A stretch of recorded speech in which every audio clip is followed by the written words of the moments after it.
Along the life-giving banks of the Nile, where golden sands meet fertile black soil, one of humanity's most enduring mythological traditions took root and flourished for over 3,000 years.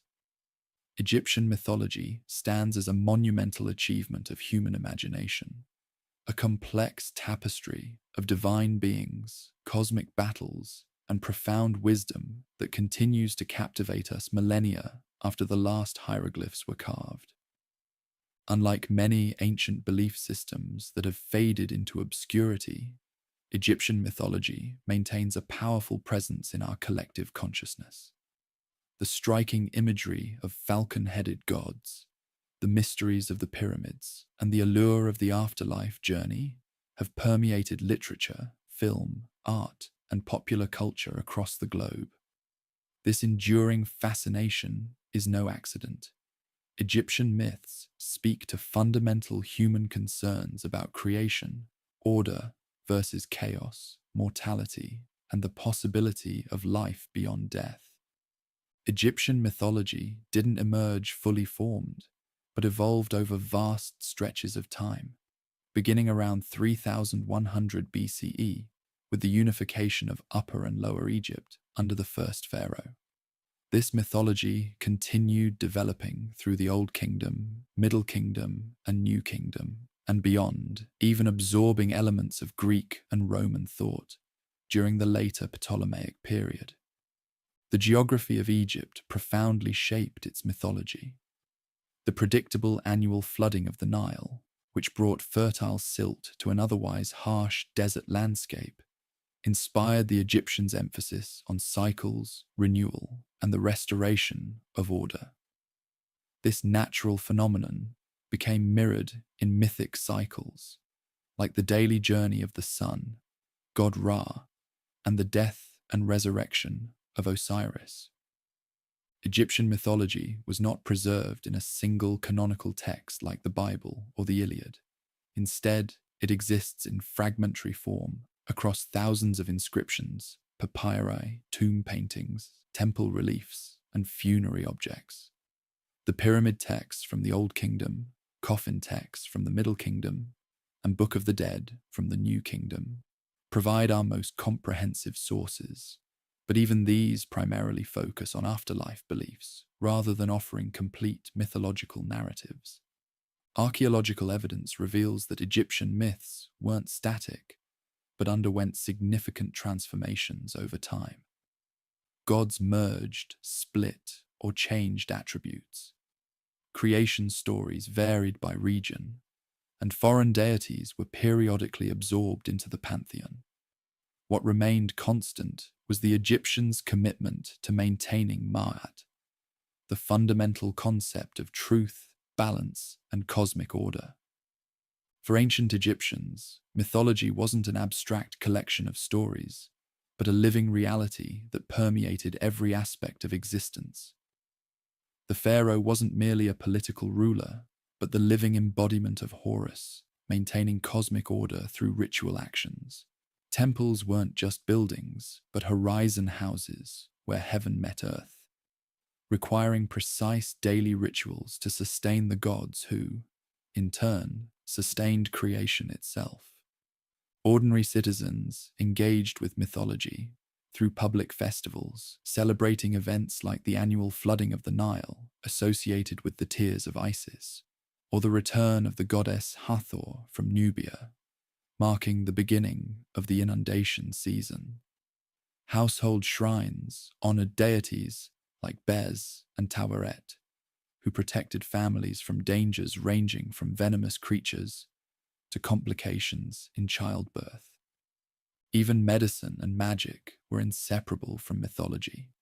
Healing practices often involved recitations identifying the patient with Horus and the healer with Thoth or Isis, drawing on divine precedent to overcome illness, which was frequently attributed to malevolent supernatural forces. Amulets shaped like the Eye of Horus protected against misfortune, while scarab beetles symbolized the sun god's regenerative power. Egyptian mythology provided explanations for natural phenomena, justified social hierarchies, offered comfort regarding mortality, and established behavioral standards through stories of divine judgment. Yet it would be a mistake to view these myths as mere primitive attempts to explain the unexplainable.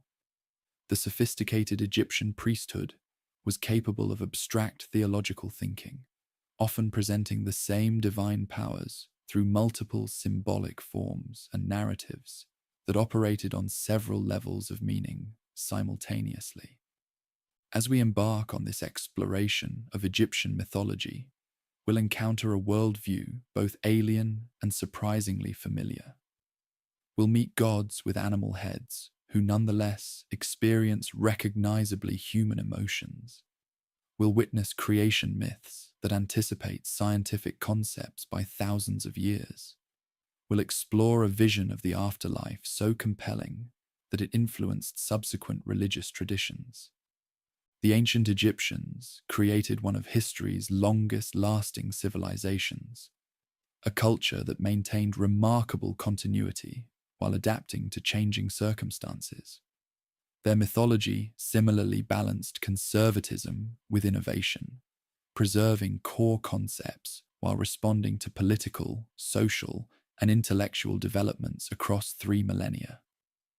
Though the last temple to the Egyptian gods closed nearly 1,700 years ago, and the ability to read hieroglyphs was lost until the Rosetta Stone's decipherment in the 19th century, Egyptian mythology never truly died. It lives on, not just in museum exhibitions and scholarly works, but in our ongoing fascination with its profound symbolism and eternal themes.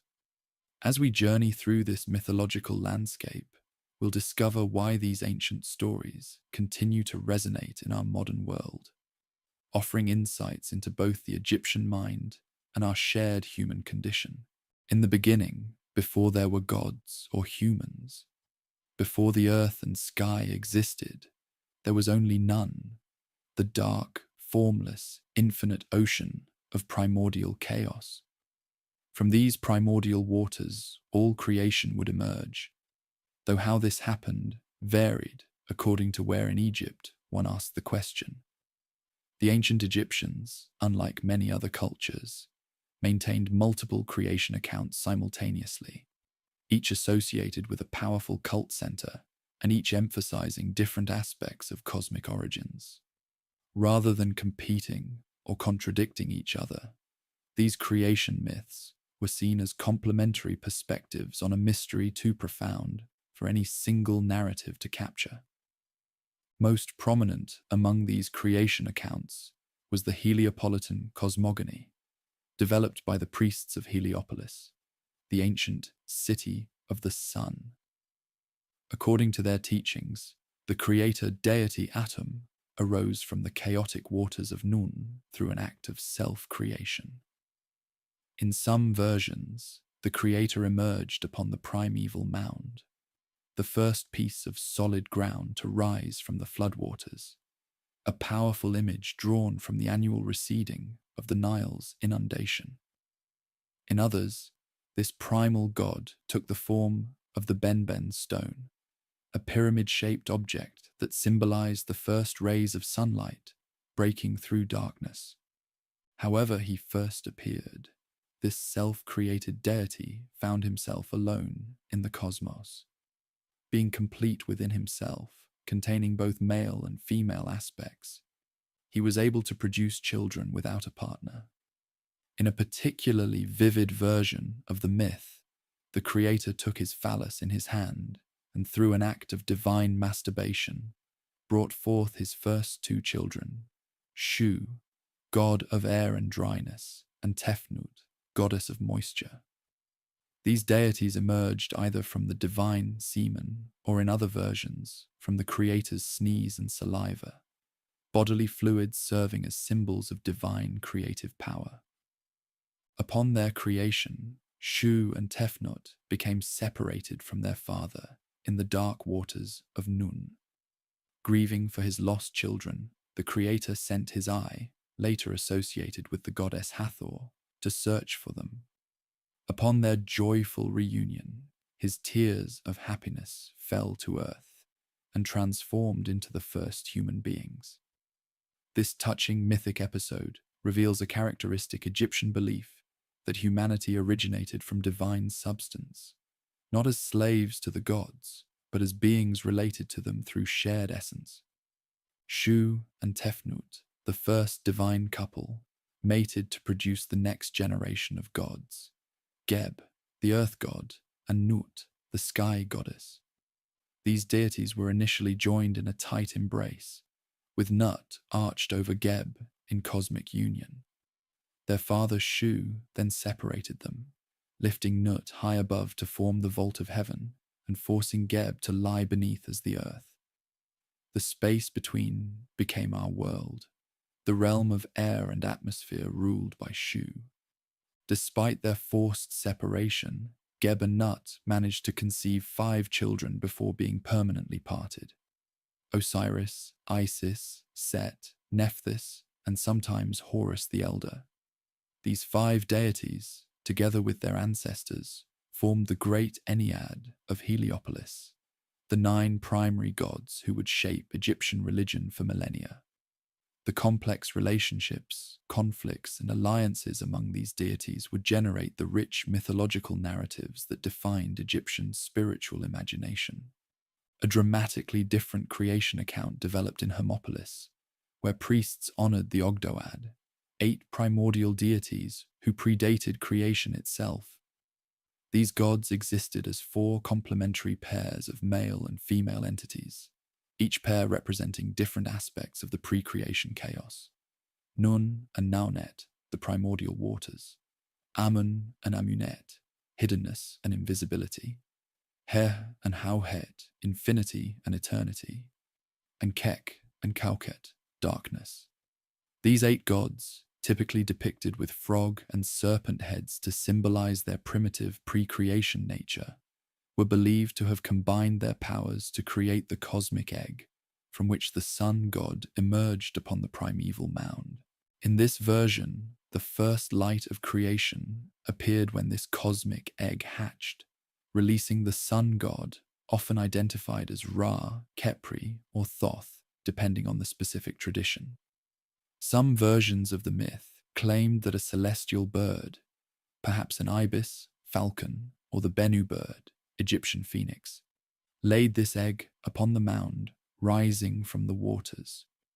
The moment of hatching marked the first sunrise, the beginning of time, and the birth of ordered existence from primordial chaos. In Memphis, yet another creation theology developed, one that emphasized the intellectual rather than physical generation of the universe. According to the Memphite theology, preserved on the Shabaka stone, the creator god Ptah brought the world into being through the power of his heart, mind, and tongue, speech. By conceiving the universe in his mind and speaking it into existence, Ptah created not just physical reality, but also abstract concepts, divine principles, and cultural institutions. This sophisticated creation account presented Ptah as the ultimate source even of the other creator gods like Atum. The Memphite priests claimed that Ptah had conceived the Ennead in his heart and called them into being with his commanding voice. This creation, through divine speech, strikingly anticipates the Logos concept in later Greek and Judeo-Christian thought, suggesting the profound philosophical depth of Egyptian theology at its most abstract. While these 3 major cosmogonies, Heliopolitan, Hermopolitan, and Memphite, dominated Egyptian creation mythology, numerous other local traditions flourished throughout the land.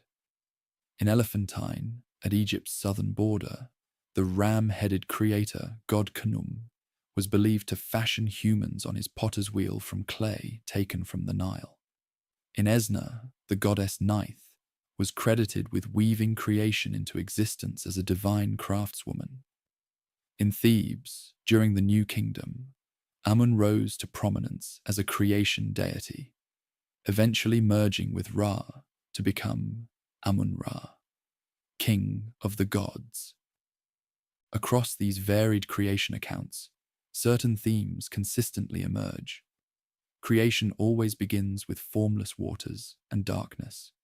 A primeval mound provides the first solid ground. The creator deity is typically self-generated, arising from nothingness through their own power.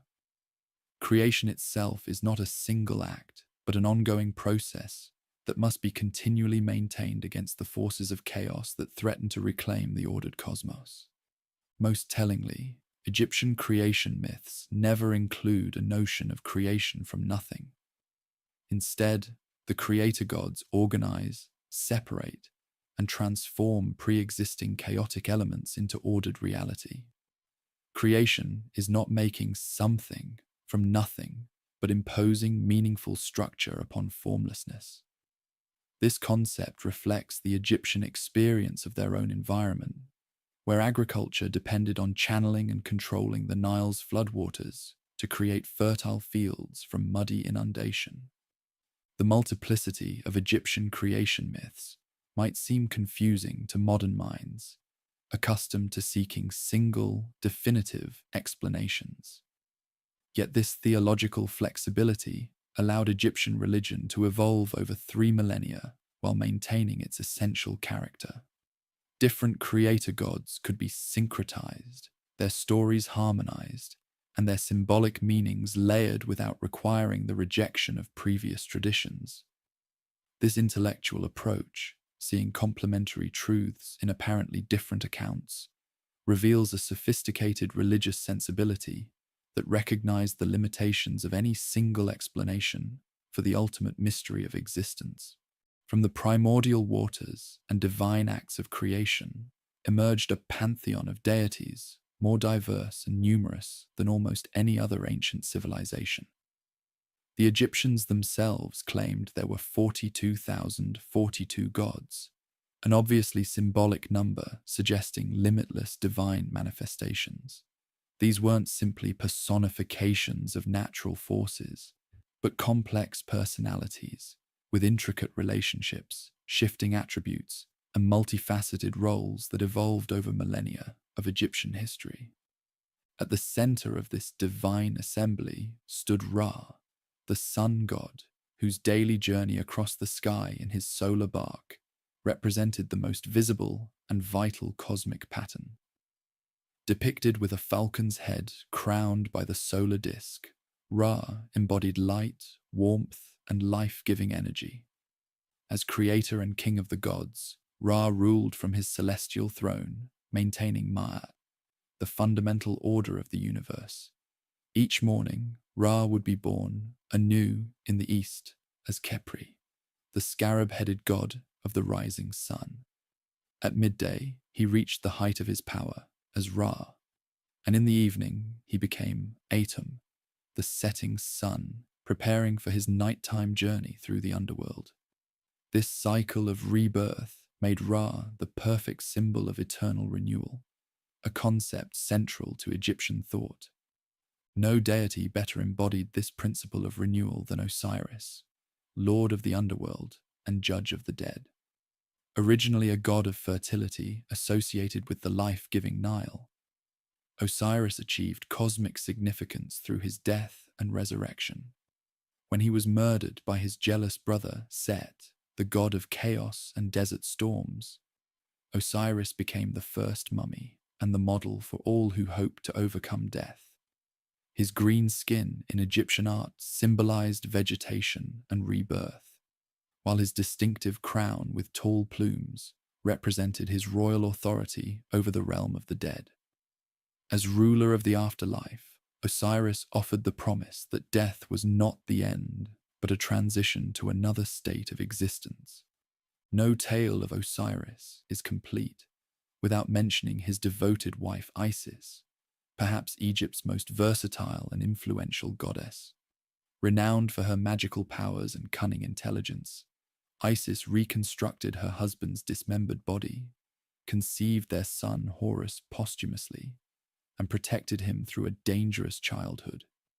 Her tenacity and resourcefulness made her the model of perfect wifehood and motherhood. while her magical knowledge gave her dominion over healing and protection. Depicted with a throne hieroglyph on her head, her name literally means throne.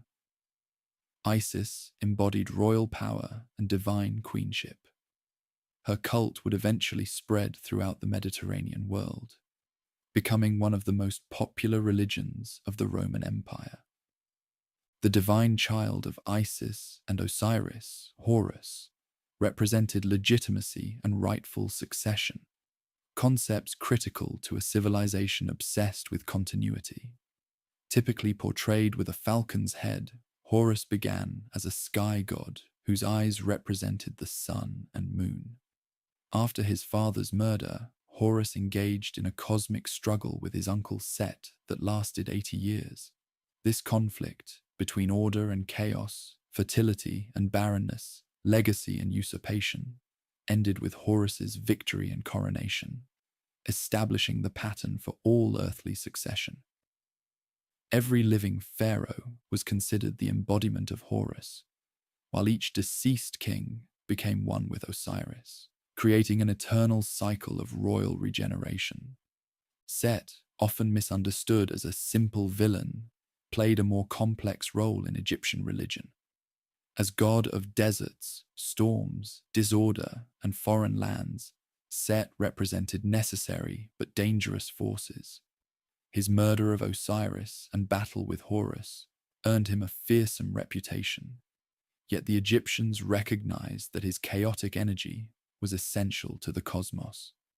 Set protected Ra's solar boat against the serpent of chaos, Apophis, demonstrating that even destructive power could serve higher purposes.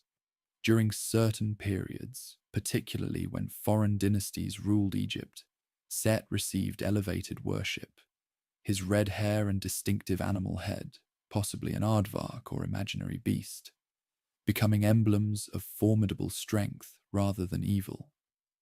Among the most visually distinctive Egyptian deities was Anubis, the jackal-headed god of mummification and protector of tombs. His association with jackals, which haunted cemeteries in ancient times, transformed a feared scavenger into a divine guardian. With his jet-black skin symbolizing the fertile soil and resurrection, Anubis guided the deceased through the afterlife journey. He performed the crucial role of weighing the heart of the deceased against the feather of Mawat, determining who merited eternal life. Anubis's careful attention to proper funerary procedures made him the patron of embalmers, whose sacred work transformed perishable bodies into eternal vessels for the soul. The ibis-headed Thoth stood as Egypt's god of wisdom, writing, and magic, essentially the divine intellect. As scribe of the gods, he recorded the judgment of the dead, invented hieroglyphics, authored mystical texts, and calculated the days of the year. His association with the moon complemented Ra's solar dominion, providing measure and rhythm to time itself. Thoth's intervention often resolved divine conflicts through his words rather than weapons, demonstrating the power of knowledge over force. Revered by scribes and magicians alike, Thoth embodied the Egyptian belief that literacy and magical expertise were intertwined paths to power. Few goddesses inspired more contradictory emotions than Hathor, deity of love, beauty, music, and joy, who could transform into the bloodthirsty lioness Sekhmet when provoked. In her benevolent aspect, cow-headed Hathor welcomed the dead to the afterlife with nourishment from her divine milk. She brought intoxication through beer and wine, ecstasy through music and dance, and fulfillment through sexuality and motherhood. Yet when Ra unleashed her as Sekhmet to punish human rebellion, she nearly destroyed humanity in a bloodlust that the gods themselves struggled to contain. This dual nature made Hathor a powerful reminder that creative and destructive forces often spring from the same divine source. Balancing Hathor's passionate intensity was Maat, the goddess who personified cosmic order, truth, and justice. Unlike the dramatic narratives surrounding other deities, Ma'at rarely featured in myths as an active character. Instead, she embodied an abstract principle so fundamental that all creation depended on it. Depicted as a woman with an ostrich feather on her head, Ma'at represented the ideal state of existence, harmonious, balanced, and righteous. Pharaohs claimed to rule according to Ma'at, while the deceased hoped their hearts would balance against her feather in the judgment hall. Without Ma'at, the Egyptians believed, the cosmos would dissolve back into primordial chaos. Beyond these major figures existed a vast array of lesser deities governing every aspect of life. Household gods, like Bez, a dwarf deity with a lion's mane who protected women in childbirth and children from nightmares, and Taweret, the pregnant hippopotamus goddess who safeguarded mothers, brought divine protection into the homes of ordinary Egyptians. Local gods like Sobek, the crocodile deity of the Fayum, or Khnum, ram-headed potter of Elephantine, commanded intense regional devotion. Personifications of abstract concepts included Shai, fate, Renenutet, harvest abundance, and Heka, magical power. What made Egyptian religion particularly fluid was the practice of syncretism, the merging of deities who shared attributes or functions. Amun, originally an obscure air god, rose to national prominence after Thebes became the capital, eventually merging with Ra to become Amun-Ra, king of the gods. Similarly, goddesses frequently combined into composite forms like Mut-Sekhmet Bastet, representing different aspects of divine feminine power. Rather than creating theological confusion, these combinations demonstrated the Egyptian understanding that divine reality could manifest in multiple, complementary forms simultaneously. The animal associations of Egyptian gods have often been misunderstood as primitive animal worship. In reality, they represented a sophisticated symbolic system. The gods weren't animals, but transcendent beings whose complex attributes could be expressed through animal symbolism. The falcon's keen vision and swift flight perfectly captured Horus's watchful sovereignty. The ibis's probing bill suggested Thoth's penetrating intellect. These animal features, combined with human bodies, created visual theology, instantly recognizable divine attributes in a pre-literate society. Each deity maintained special cult centers, where their presence was believed to manifest most powerfully. Ra-Adi was worshipped at Heliopolis, Osiris at Abydos, Ptah at Memphis, Amun at Thebes, and Isis at Philae. These temples weren't merely places of worship, but mansions of the gods, where daily rituals sustained cosmic order. Priests performed elaborate ceremonies, washing, feeding, and clothing. Divine statues believed to house the god's K, spiritual essence. Through these rituals, humans participated in maintaining creation itself, becoming essential participants in cosmic continuity. The Egyptian gods were neither distant abstractions nor simplistic personifications. They existed in a complex divine society that mirrored and transcended human experience. Through myth, ritual, art, and architecture, the Egyptians developed relationships with these divine powers, seeing in them both the patterns of natural forces and models for human potential. These gods, sometimes majestic, sometimes approachable, always multifaceted, provided a framework for understanding existence that sustained Egyptian civilization for 3,000 years. Among all the narratives woven through Egyptian mythology, none held greater significance than the story of Osiris, a tale of betrayal, devotion, vengeance, and resurrection that profoundly shaped Egyptian concepts of kingship, afterlife, and cosmic order. Unlike many Egyptian myths known only through fragmentary references, the Osiris cycle has come down to us in relatively complete form, primarily through Plutarch's account in his work on Isis and Osiris, supplemented by numerous Egyptian textual and artistic sources spanning 3 millennia. The saga begins in Egypt's primordial past, when gods still walked the earth as rulers. Osiris, son of Gabe, earth, and Nut, sky, became Egypt's first king, inheriting the throne from his divine ancestors. Far from being a distant sovereign, Osiris proved himself a cultural hero who transformed Egyptian society. He taught humans the arts of agriculture, established religious practices, gave them laws, and introduced the cultivation of grain and grape. Under his benevolent guidance, Egypt flourished in a golden age without hunger, warfare, or injustice, a time when Ma'at reigned supreme. By his side ruled Isis, his sister wife, whose wisdom and magical powers complemented Osiris's gentle strength. Together, they embodied the ideal divine couple, bringing prosperity to the land and serving as models for human marriages.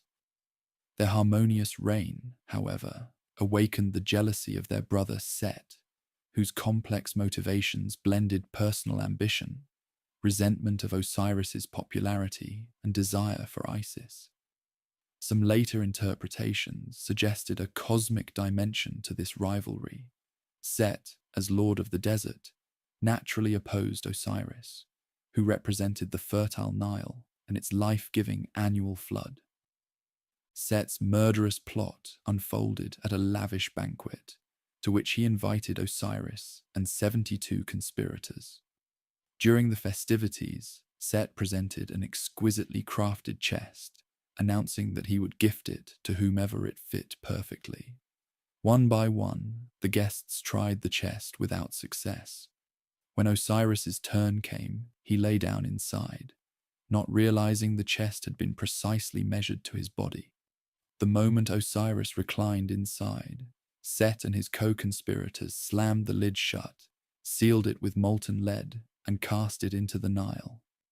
Thus died Osiris, victim of history's first recorded fratricide, a death that would transform him from an earthly king to the lord of the afterlife.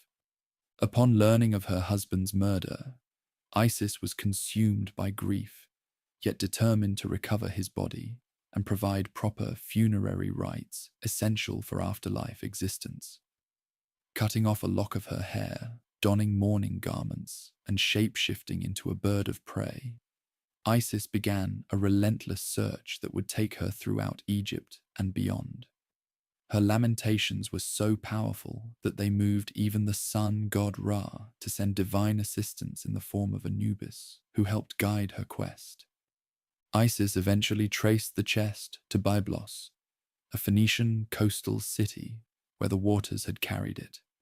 There, the chest had lodged in a tamarisk tree, which grew around it so rapidly that the king of Byblos had the tree cut down and fashioned into a pillar for his palace, unwittingly enshrining Osiris within his royal residence. Through her divine intuition and diplomatic skill, Isis secured permission to remove the chest and return it to Egypt. But the story was far from over. When Set discovered that Isis had recovered Osiris's body, he was infuriated. Seizing the corpse, he tore it into 14 pieces, which he scattered throughout Egypt, believing this dismemberment would prevent any resurrection. This act symbolically mirrored the 14 days during which the moon wanes from full to new, one of many astronomical dimensions to the myth. Undeterred, Isis once again set forth, this time joined by her sister Nephthys, to recover the scattered parts of her husband. The two goddesses travelled in a papyrus boat, searching the marshlands and riverbanks of Egypt. At each location where they found a piece of Osiris, they built a shrine, explaining the origin of many sacred sites throughout Egypt. In some versions, they recovered 13 pieces, with only the phallus remaining lost, consumed by Nile fish, which thereafter became taboo for priests to eat. Isis crafted a replacement phallus from gold, symbolizing Osiris's continued creative power even in death. With her unparalleled magical knowledge, Isis reassembled Osiris's body, wrapped him in linen bandages, creating the first mummy, and performed funerary rites with the assistance of Anubis. Through elaborate rituals and powerful incantations, Isis temporarily restored Osiris to life, just long enough to conceive a son who would avenge his father and reclaim the throne. This miraculous posthumous conception produced Horus, whose very name means the distant one, referring either to his falcon aspect soaring in the sky or to his conception after his father had become distant in death. Knowing that Set would attempt to kill this legitimate heir, Isis fled to the marshes of the Nile Delta, where she hid in the dense papyrus thickets of Chemis. There, amid crocodile-infested waters and malarial swamps, she raised her son in secret, protecting him from Set's constant searches. The perils of his childhood were many.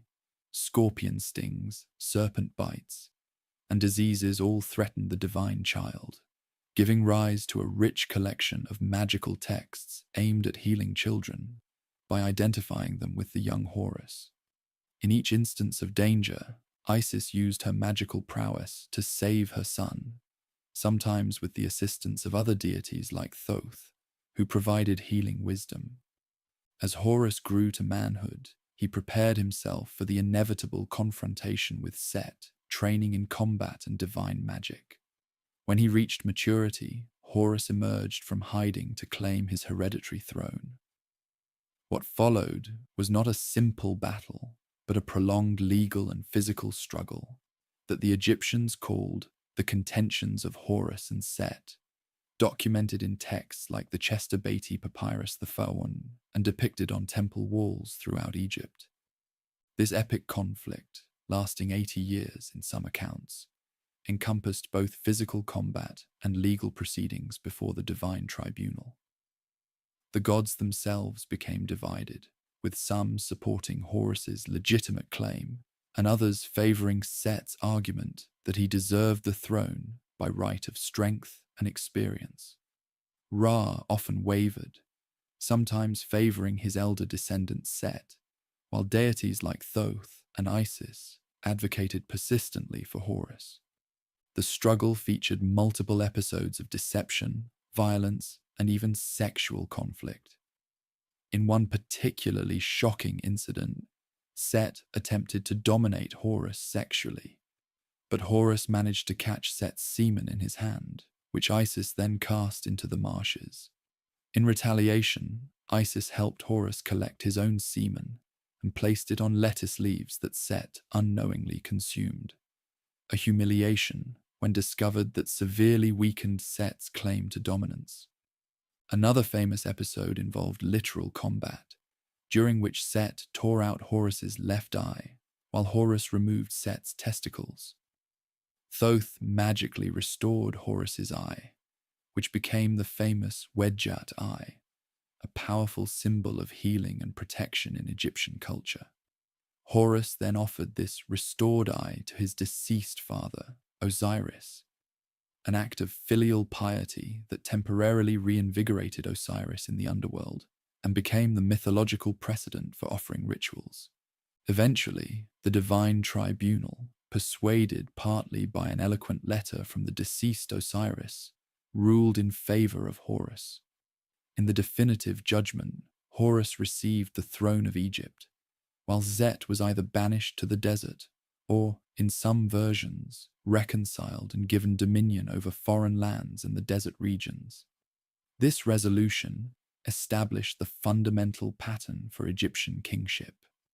Each living pharaoh was considered the incarnation of Horus, while each deceased king became identified with Osiris. Meanwhile, Osiris assumed his eternal role as ruler of the Duat, underworld, and judge of the dead.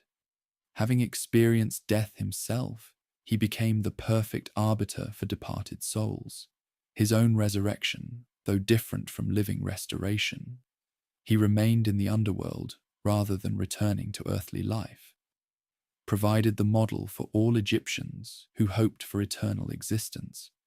Through proper mummification, funerary rituals that paralleled those performed for Osiris, and moral living according to Mayat, Egyptians could become an Osiris after death.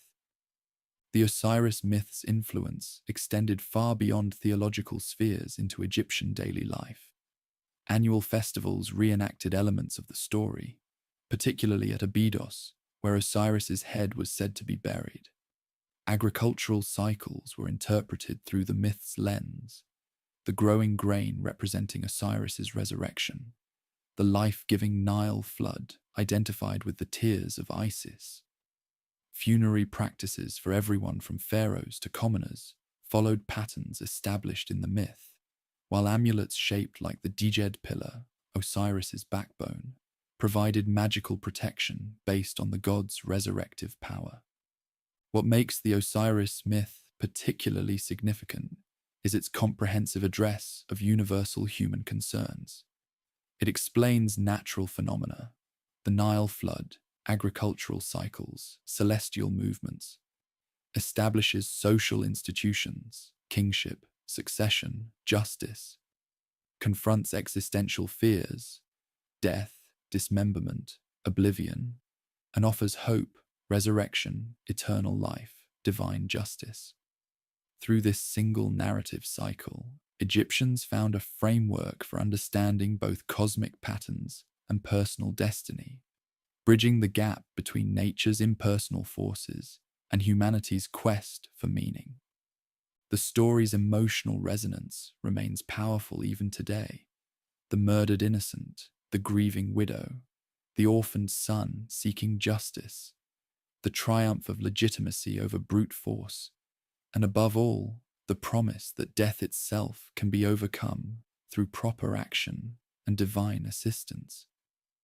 While ancient Egyptian civilization has passed into history, the Osiris myth continues to echo through world culture, a testament to its profound engagement with the deepest human hopes and fears.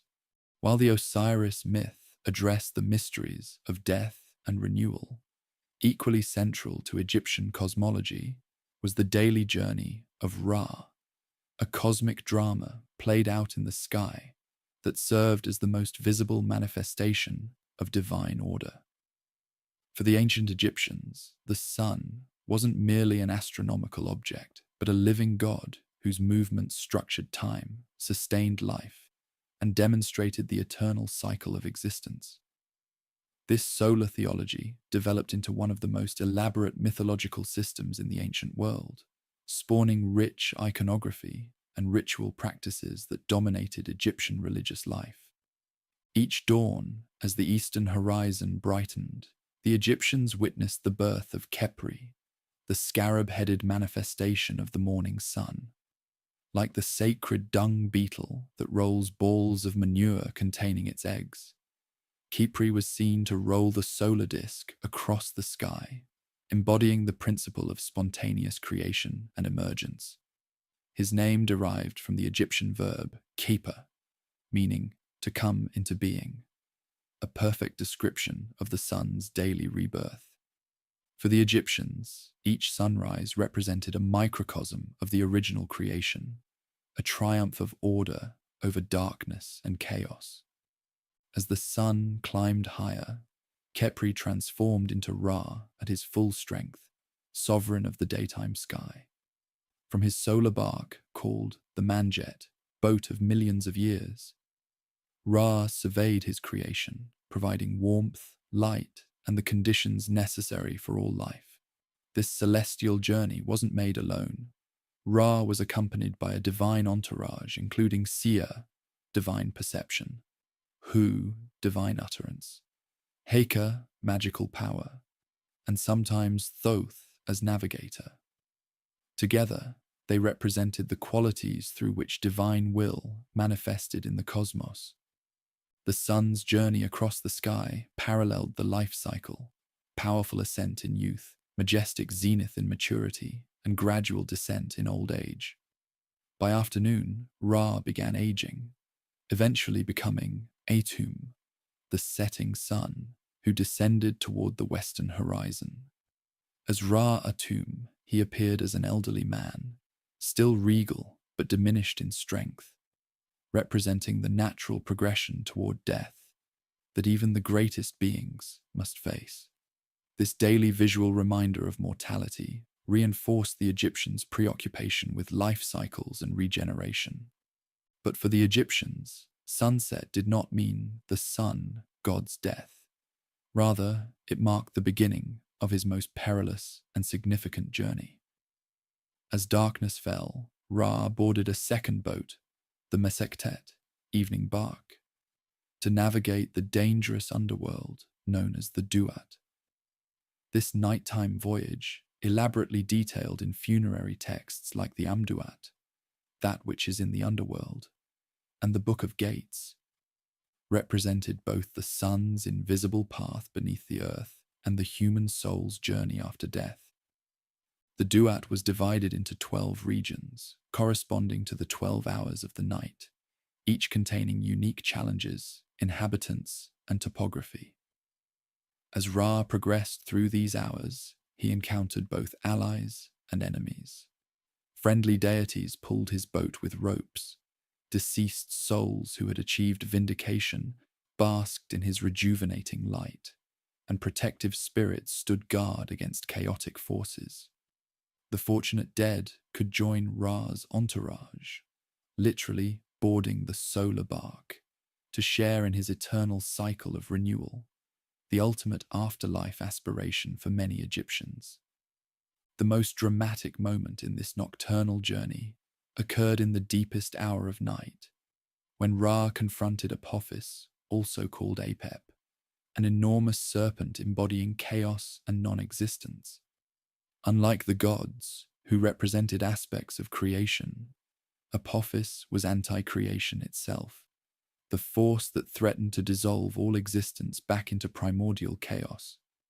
Each night, Apophis attempted to halt Ra's journey by drinking the waters in which the solar bark sailed, or by coiling around Ra to suffocate his divine light.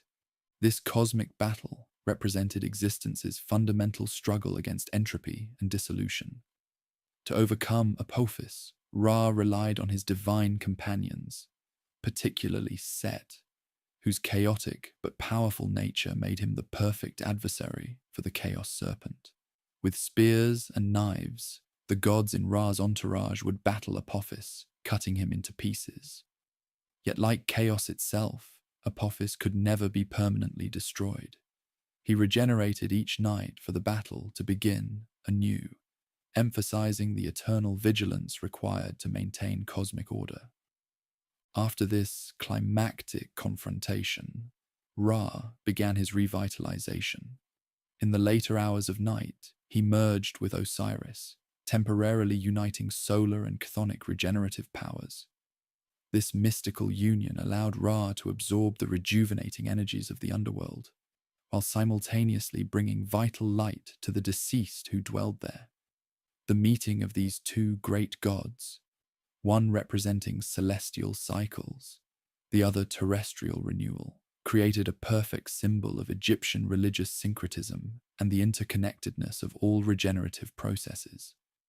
By the 12th hour, Ra completed his transformation back into Khepri, ready to be reborn. Depicted as an elderly man in the evening, a ram-headed god at midnight, and a scarab beetle toward dawn, Ra's changing forms throughout the night visually emphasized the transformative nature of his journey. As he approached the eastern horizon, the sun god was typically shown as an infant within a solar disk, ready to be reborn into the day sky. This rebirth was sometimes depicted as emerging from the body of Nut, the sky goddess, who had swallowed the sun at dusk and given birth to it again at dawn. The solar cycle fundamentally shaped Egyptian concepts of time. Unlike linear time with its unrepeatable moments, the sun's daily journey demonstrated cyclical time, eternal repetition with the possibility of renewal. This cosmic pattern provided comfort in a world where human life was often short and precarious. If even the great sun god had to descend into darkness, yet always return, perhaps human souls too could navigate the perils of death and achieve rebirth. Egyptian temples incorporated this solar symbolism into their very architecture. Many temples were aligned on an east-west axis, allowing the rising sun to illuminate their innermost sanctuaries on significant dates. The daily temple rituals mirrored the sun's journey. Doors opened at dawn, offerings reached their peak at midday, and evening ceremonies prepared for the sun's nighttime voyage. Priests performed elaborate rituals to assist Ra in his battles against chaos, demonstrating how religious practice was understood as actual participation in cosmic maintenance. Over the centuries, Ra's theological importance led to numerous syncretistic combinations with other deities. As Amun-Ra, he united with the hidden creator god of Thebes to become a transcendent solar deity who combined the invisibility of air with the visibility of sunlight. As Ra-Horakti, Ra, Horus of the horizons, he merged with aspects of Horus to emphasize his dominion over the horizons where day meets night. As Atum-Ra, he united the setting sun with the primeval creator. These theological developments allowed Ra's solar symbolism to incorporate additional divine aspects while maintaining his essential nature. Perhaps most significant for ordinary Egyptians was how the solar cycle provided a visible daily reminder of divine presence and the reliability of cosmic order. In a world filled with uncertainties, illness, crop failure, political instability, the sun's unfailing return each morning offered tangible evidence that the universe remained fundamentally ordered despite apparent chaos. If the sun god could overcome the serpent of chaos each night, humans too might triumph over their challenges through proper action and divine assistance. For the deceased, Ra's journey offered both model and means for navigating the afterlife. Numerous spells in the Book of the Dead aim to help the deceased join Ra's entourage, transform along with him, or navigate the underworld using knowledge of its geography gleaned from solar mythology. The goal wasn't merely to observe Ra's eternal cycle, but to participate in it, becoming one with the perpetual renewal that defined Egyptian concepts of blessed afterlife. The sun's daily victory over darkness provided Egyptians with their most powerful symbol of the triumph of order over chaos, life over death, and existence over nothingness. In a world where pharaohs died, civilizations rose and fell, and individual lives passed like shadows, the sun's unfailing return offered a cosmic constant, a divine promise that though all things must descend into darkness, rebirth remains eternally possible for those who properly prepare and align themselves with the perpetual rhythms of creation. Underlying all Egyptian mythology and religious practice was a concept so fundamental that without it, the Egyptians believed the universe itself would cease to function.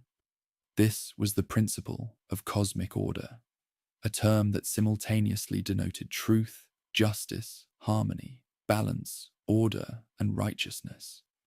More than just an abstract philosophical principle, this concept represented the essential cosmic order established at creation, the moral foundation of Egyptian society, and was personified as a goddess who embodied these qualities.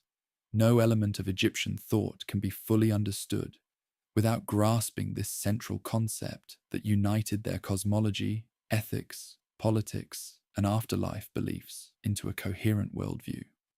When the creator God first established the universe from primordial chaos, his primary achievement was the establishment of proper order, the way the cosmos was meant to function. The separation of earth from sky, the predictable movement of celestial bodies, the annual flooding of the Nile, the succession of seasons, all these ordered patterns represented this cosmic principle in action. The universe functioned through balanced opposites, day and night, life and death, growth and decay. Rather than seeing these as conflicting forces, Egyptians recognized them as complementary aspects of a harmonious whole. This fundamental truth governed these relationships, maintaining the delicate balance that sustained creation.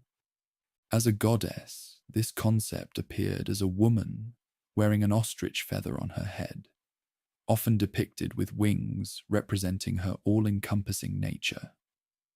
Unlike deities who featured prominently in dramatic myths, she rarely appeared as an active character in Egyptian stories. Her power lay not in specific, miraculous acts, but in her omnipresent influence as the foundation of existence itself. In some creation accounts, she stood beside the Creator from the beginning, not so much a created being as the principle through which creation itself became possible. On a cosmic level, this divine order stood in eternal opposition to Isfet, chaos, falsehood, and disorder. The Egyptians viewed creation not as a completed event, but as an ongoing process requiring constant maintenance against the forces of chaos that perpetually threatened to dissolve the ordered universe back into primordial formlessness. Every sunrise represented a victory for order. Every proper offering and ritual helped sustain cosmic balance. Every just action by humans reinforced the structured universe. Conversely, every lie, every selfish deed, every disruption of harmony strengthened the forces of Isfet and jeopardized creation itself. This cosmic struggle took tangible form in Egyptian royal ideology. The pharaoh served as the primary agent of cosmic truth on earth, responsible for maintaining divine order in the human realm. Upon coronation, the king was presented with a small figure of the goddess, symbolizing his responsibility to uphold her principles. Royal titles frequently included phrases like "beloved of truth" or "who lives by justice." In temple scenes, pharaohs were often depicted offering a small figure of the cosmic order, deity, to the gods, a profound symbolic act representing the king's fulfillment of his cosmic role by maintaining order, justice, and truth in Egypt. The concept directly shaped Egyptian governance and legal systems. Viziers, who served as chief justices, wore small images of the truth goddess to signify their commitment to just rulings. Court officials were referred to as priests of truth, while judges wore emblems of the goddess during legal proceedings. The ideal of impartial justice was directly connected to maintaining cosmic harmony. An unjust verdict wasn't merely unfair to an individual, but constituted a tear in the fabric of proper order that could have cosmic consequences. For ordinary Egyptians, living in accordance with divine order meant maintaining harmonious relationships, speaking truthfully, showing proper respect to gods and ancestors, fulfilling family obligations, and performing one's societal role with integrity. The instructions genre of Egyptian wisdom literature frequently emphasized these values, presenting this cosmic principle not as an unattainable ideal, but as a practical guide for daily living. The instructions of Ptah-hotep, for instance, counseled, "Great is truth, lasting in effect, undisturbed since the time of Osiris." This suggested that living according to cosmic order connected contemporary Egyptians with an unbroken tradition stretching back to mythological times. While this universal law established ethical standards, it differed from later moral systems by emphasizing harmony and balance rather than absolute prohibitions. The goal was to maintain proper relationships and proportions in all things. Even attributes modern people might consider entirely positive, like generosity, required balance. Excessive generosity that impoverished one's family would disrupt social harmony just as surely as selfishness would. This nuanced view extended to emotions, bodily needs, social interactions, and religious observances, all of which required proper measure and context. Perhaps nowhere was this concept more vividly expressed than in Egyptian afterlife beliefs, particularly the pivotal scene of the weighing of the heart ceremony. In the Hall of Two Truths, the deceased's heart, seat of intellect, emotion, and moral character in Egyptian thought, was placed on one side of a scale, with the feather of truth on the opposite pan. If the heart balanced perfectly against the feather, the deceased was declared true of voice and admitted to the eternal paradise of the field of reeds. If the heart proved heavier than the feather, weighed down by sins against cosmic order, it would be devoured by the fearsome Amit, the devourer of hearts, resulting in a second permanent death.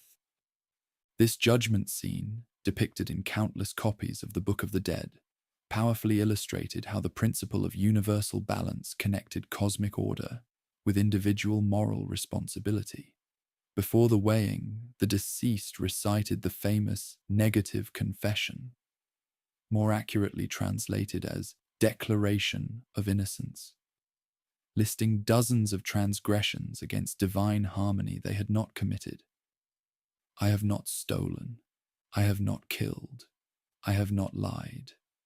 I have not caused pain. I have not disturbed the offerings to the gods, and so forth.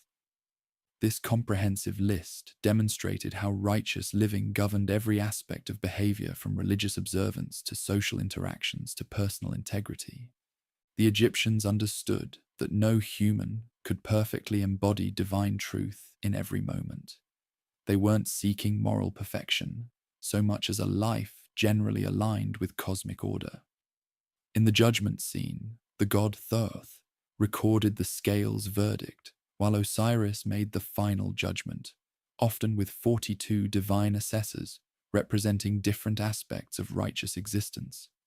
Anubis might adjust the scales slightly, suggesting a compassionate element in divine judgment that recognized human limitation. What mattered was the overall weight of one's life, whether one had predominantly supported or undermined the cosmic order.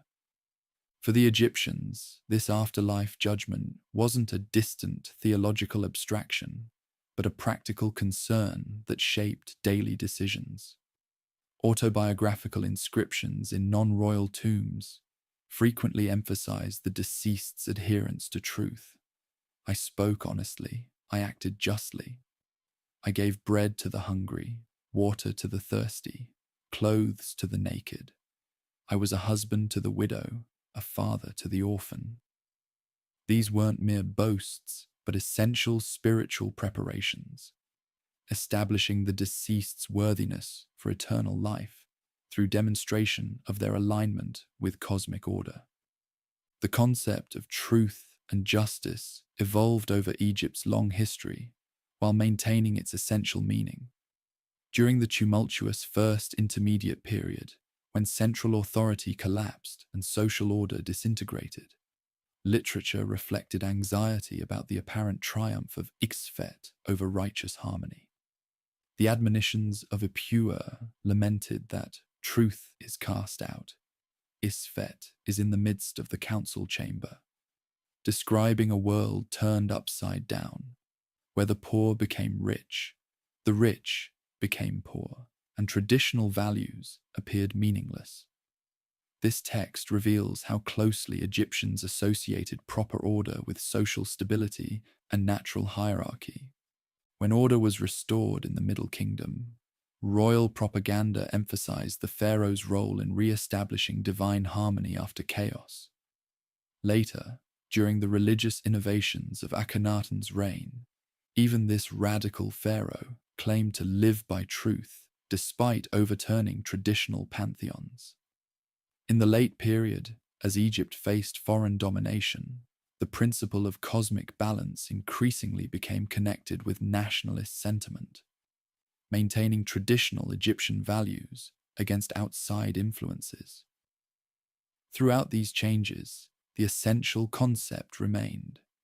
Cosmic order required constant maintenance through proper action at both royal and individual levels.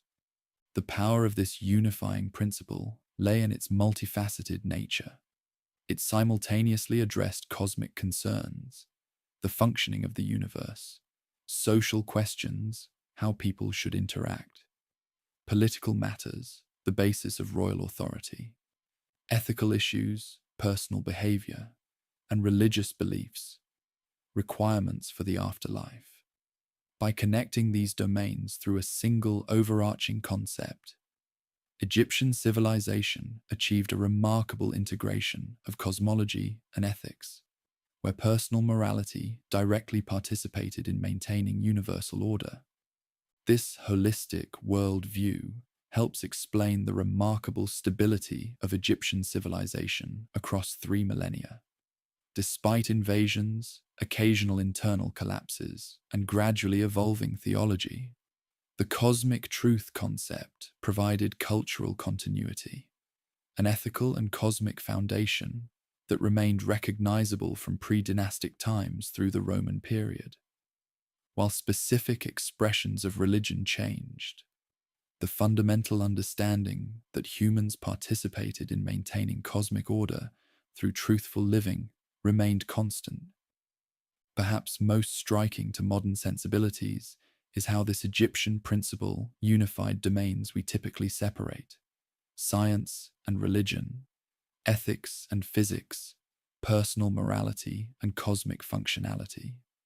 For Egyptians, the ordered movements of stars, the predictable flooding of the Nile, the succession of seasons, just governance, truthful speech, and ethical treatment of others all expressed the same fundamental principle. Living by divine truth meant aligning oneself with the essential nature of the cosmos, a profound spiritual concept that anchored individual human lives within the grand cosmic order. The practical expression of this principle extended into legal and administrative systems. Court officials were literally called priests of truth, wearing small amulets of the goddess during proceedings to symbolize their commitment to just outcomes. Legal documents concluded with phrases invoking these principles, while oath-taking invoked the deity as witness. This integration of cosmic principle and practical governance created a system where justice wasn't merely human convention, but participation in divine order. Even tax collection was conceptualized as maintaining proper distribution of resources according to balanced proportion, rather than merely funding state operations. The artistic representation of the goddess conveyed her fundamental nature through elegant symbolism, typically depicted as a woman wearing a single ostrich feather on her head, the same feather used in the weighing of hearts. Her human form, with minimal divine attributes, emphasized her accessibility. Unlike gods depicted with elaborate crowns or animal features, her simple presentation suggested her fundamental nature. The ostrich feather itself symbolized both lightness, contrasting with the heavy heart of the unrighteous, and air breath, the essential element of life given at creation that properly returned to divine source through truthful living. Literary texts expanded the concept beyond ritual contexts into practical wisdom. The instruction genre of literature frequently centered on righteous living as its organizing principle, with texts like The Instruction of Tahotep, advising, "Great is truth, enduring in effect. It has not been disturbed since the time of Osiris." These instructional works provided practical guidance on applying these principles in daily situations, from family relationships to business dealings, court behavior to religious observance. By framing everyday ethics within this cosmic concept, Egyptian wisdom literature created a seamless connection between practical behavior and universal order. The Egyptian concept of cosmic order offers striking contrasts and parallels with ethical systems from other ancient civilizations. Unlike Mesopotamian morality, which emphasized obedience to divine commands that could seem arbitrary, The Egyptian view presented ethical behavior as alignment with the fundamental nature of reality itself. Unlike later Greek philosophical ethics focused on human reasoning, this approach embedded ethical principles in cosmic structure prior to human interpretation. Yet it shared with Confucian Li the concept that proper social relationships reflected cosmic harmony, and with Vedic Dharma, the idea that individual action affected universal balance. What made this Egyptian principle particularly powerful was its resistance to abstract intellectualization, divorced from practice. It wasn't primarily a philosophical concept to be discussed, but a reality to be enacted through proper speech, ritual correctness, ethical behavior, and social harmony. The Egyptians recognized that cosmic order required continuous participation rather than mere acknowledgement. One didn't simply believe in divine truth. One enacted it through proper living, maintained it through ritual action, restored it through just decisions, and ultimately embodied it through truthful character capable of passing the afterlife judgment. This insistence on practical embodiment of cosmic principle helped Egyptian civilization maintain remarkable cultural stability across changing historical circumstances. While political systems rose and fell, foreign powers occasionally dominated, and specific theological expressions evolved. The fundamental conception of a universe governed by truth and balance provided continuity across 3 millennia of Egyptian history, a testament to how effectively this concept integrated cosmic understanding with practical living in ways that remained meaningful across generations of Egyptian experience. No civilization in history devoted more resources, artistic genius, or intellectual energy to preparing for the afterlife than ancient Egypt. From the colossal pyramids that still dominate the Giza Plateau to the humblest painted wooden coffin, Egyptian material culture overwhelmingly focused on ensuring eternal existence beyond death. This preoccupation with afterlife wasn't driven by morbidity, but by an intense affirmation of life so profound that Egyptians refused to accept its termination, developing instead one of history's most elaborate and hopeful visions of existence beyond the grave. Egyptian conceptions of the afterlife evolved significantly over their long history, yet certain fundamental beliefs remained relatively consistent. Central to their understanding was the complex Egyptian view of human composition. Rather than a simple body-soul dualism, Egyptians conceived of the person as a composite of multiple elements. The physical body, the Kai, the Bai, the Shut, the Ren, and the Akaj. Each component played a vital role in afterlife existence, necessitating the elaborate preparations that characterized Egyptian funerary practices. The Kai, often translated inadequately as double or life force, represented the vital essence received at birth that distinguished the living from the dead. It required sustenance even after death, which explains the extensive food offerings in Egyptian tombs and the development of offering formulas intended to magically provide nourishment. Statues placed in tombs served as alternate homes for the Kai if the mummified body should perish, providing a physical anchor in the material world. The Ba, typically depicted as a human-headed bird, represented the mobile aspect of the personality that could travel between worlds. After death, the Ba could leave the tomb during daylight hours to visit familiar places, enjoy the sunshine, or receive offerings before returning to the body at night. This concept allowed Egyptians to reconcile the seemingly contradictory desires for the deceased to both remain preserved in the tomb and enjoy freedom of movement. When properly unified in the afterlife, these elements formed the Ache, the transfigured, effective spirit that could dwell among the gods and stars. Becoming an Ark represented the ultimate goal of funerary preparations, not merely continuing existence but achieving a transformed divine state. The word Ark, written with the crested ibis hieroglyph, carried connotations of radiance and effectiveness, suggesting the luminous, powerful condition of those who had successfully navigated the transition to eternal life. The journey to this blessed state was fraught with dangers, necessitating extensive magical and ritual preparations. Immediately after death, the deceased faced a hazardous journey through the underworld, navigating its complex geography populated by fearsome guardians, gates requiring passwords, and supernatural beings who could help or hinder progress. Knowledge was power in this realm.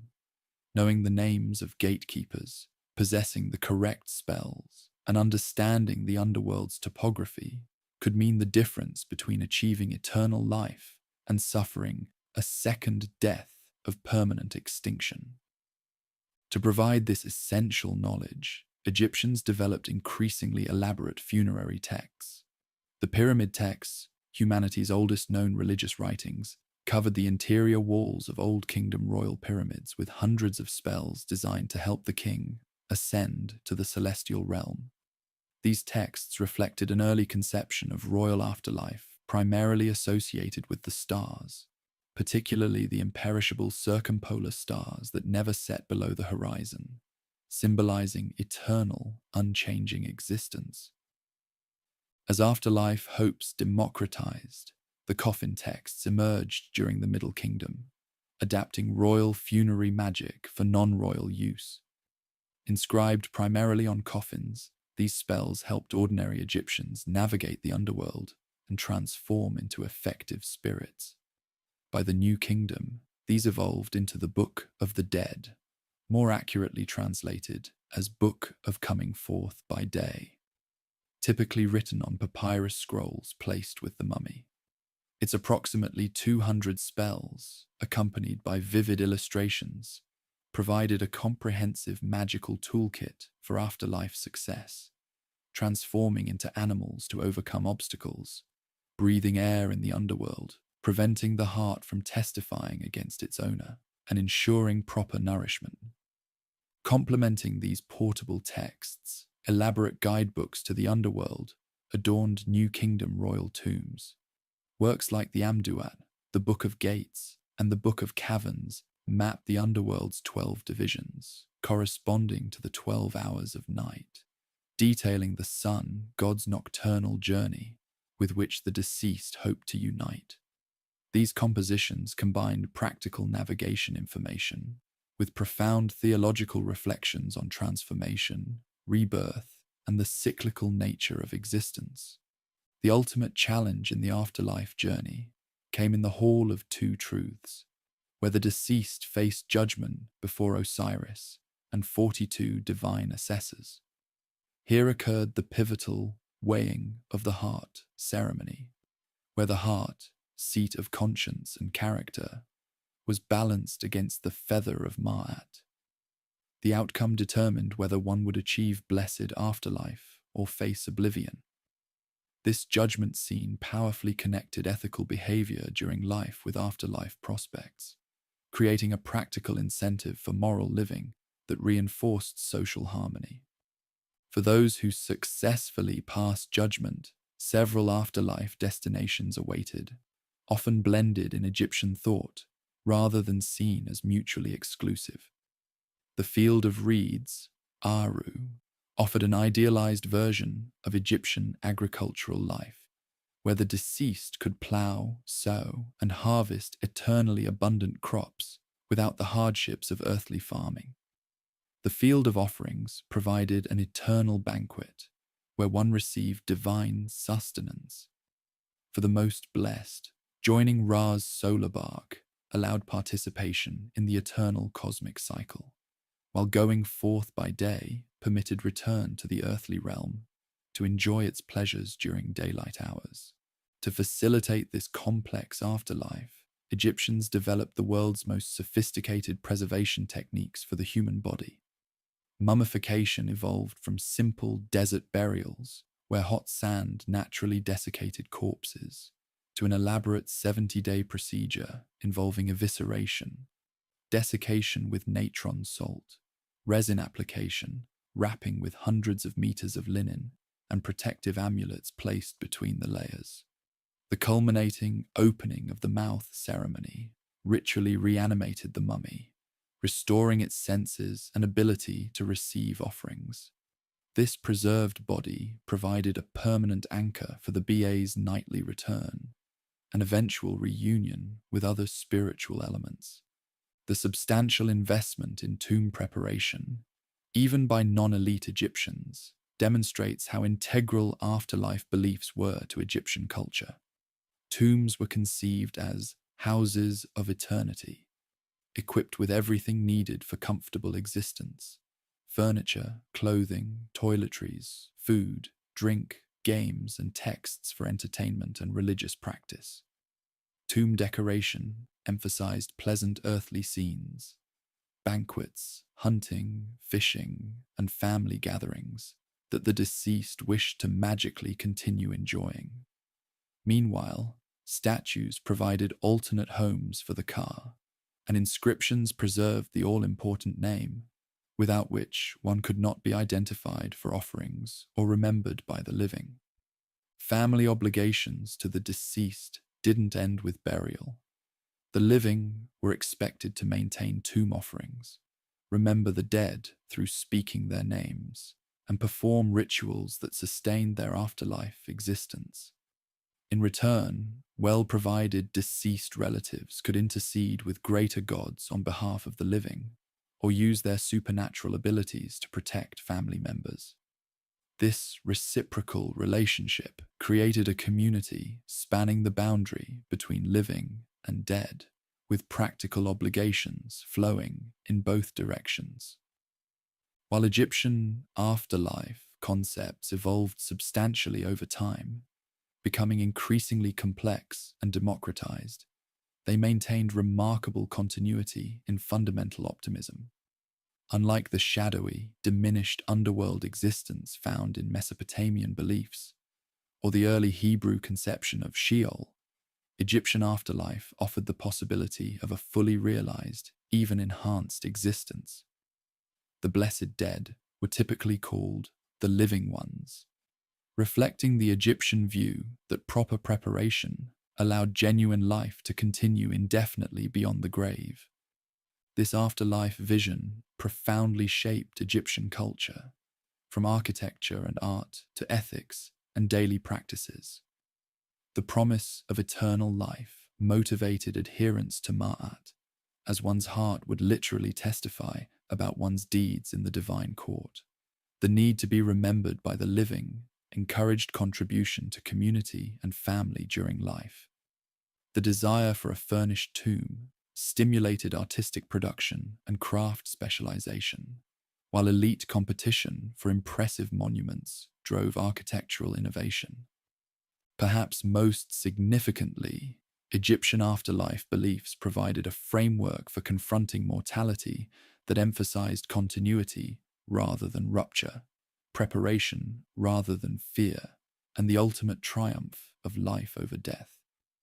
By conceptualizing death as a transformative passage rather than an end, Egyptians created a cultural response to mortality's universal challenge that allowed them to embrace life's pleasures while acknowledging its temporary nature. Their elaborate mortuary culture represents not an obsession with death, but a passionate affirmation that existence, properly prepared for, need not end with the body's failure. Before mortal pharaohs ruled the Nile Valley, the Egyptians believed their land had been governed directly by the gods themselves. This mythical era, called Zep Tepi, or First Time, established the pattern for all subsequent kingship and formed the mythological foundation of Egyptian political theology. According to the Turin King List and other ancient records, divine rule lasted for thousands of years, before gradually transitioning to semi-divine rulers and finally to fully human pharaohs. This mythological prehistory wasn't regarded as mere legend, but as actual history, providing the essential framework that legitimized the institution of kingship throughout Egyptian civilization. The divine reign began with the creator deity himself, whether named Atum, Ra, or Ptah, depending on the theological tradition. Having established the cosmos and its fundamental order, the creator ruled as the first king, establishing the archetypal pattern of divine authority. In many accounts, Ra's reign represented a golden age of perfect harmony, when humans and gods lived in closer communion. No disease, strife, or falsehood existed, and creation perfectly reflected the divine intent.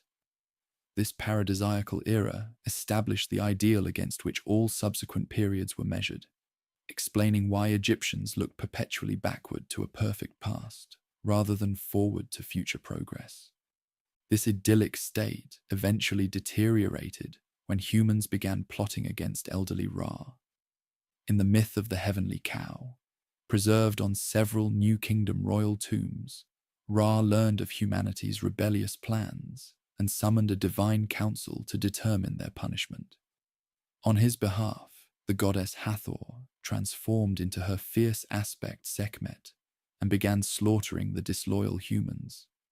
When Ra finally took pity on humanity and decided to halt the massacre, he had to trick Sekhmet by dyeing beer red to resemble blood, which she drank until too intoxicated to continue her rampage. Disillusioned with human ingratitude, Ra decided to withdraw from direct earthly rule, ascending to the heavens on the back of the celestial cow goddess Nut. Before departing, he reorganized cosmic governance, appointing Thoth as his vizier and representative on earth, while entrusting Osiris with kingship over humanity. This mythical transfer of power established the pattern of delegated divine authority that would characterize Egyptian kingship. The pharaoh ruling not independently, but as the designated representative of divine power. The reign of Osiris became another mythological golden age, during which this benevolent deity taught humans agriculture, proper religious observance, and the arts of civilization. His rule exemplified the ideal king governing through wisdom rather than force, promoting abundance and justice rather than exploitation.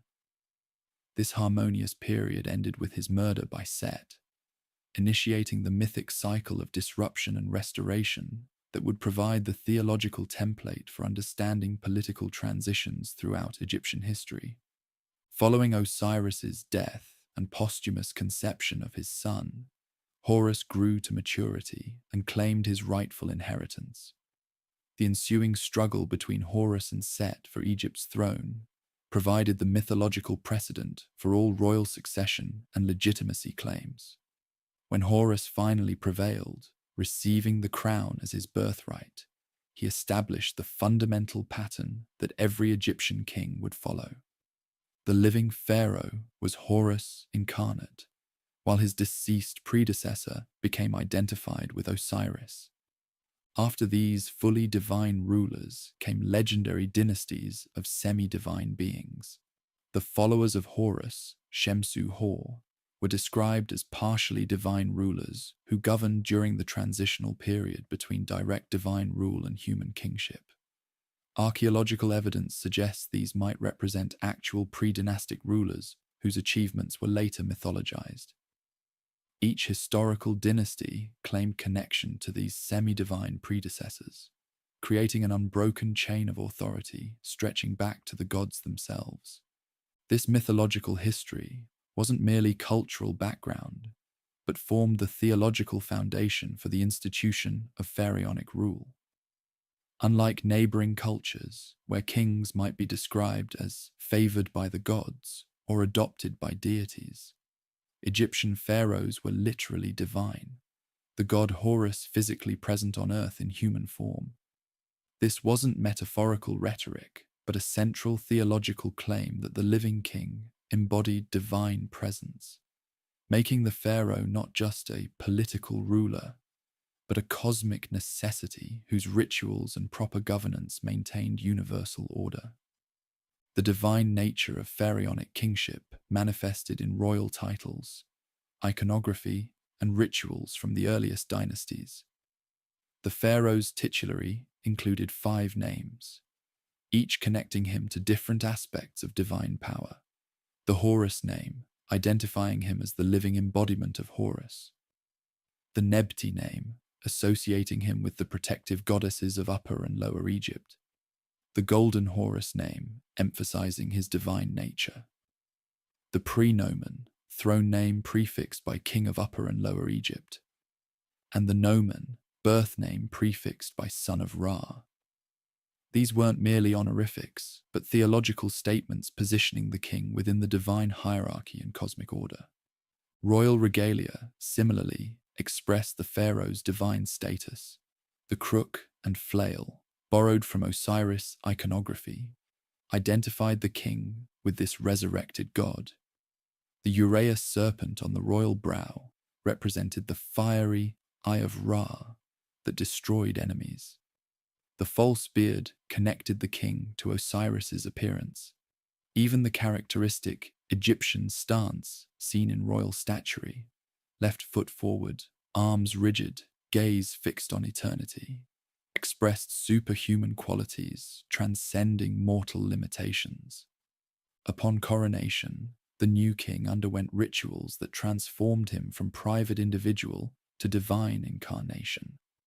The most important ceremony, poorly understood due to its secret nature, involved what Egyptologists call the transfiguration ritual, in which the mortal human became fully identified with Horus. Coronation texts describe the king receiving the crowns of Upper and Lower Egypt directly from the hands of the gods, being suckled by divine mothers and receiving the breath of life from deities who make room for him in their midst. Throughout his reign, the pharaoh performed rituals essential for cosmic maintenance. Most crucial was the daily temple ritual, performed personally in the main state temples, or by priests acting explicitly as royal deputies elsewhere.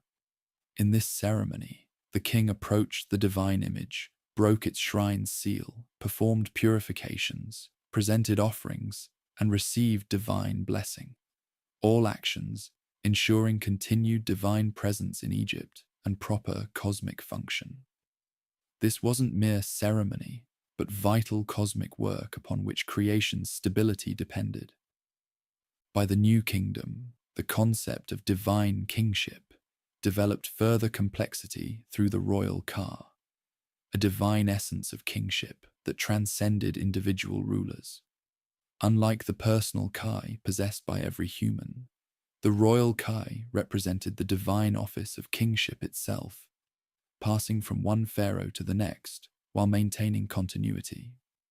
Special temples, called mansions of the royal Ka, were built where this divine essence could receive offerings and rituals, emphasizing that pharaonic divinity involved both the individual ruler and the eternal institution he temporarily embodied.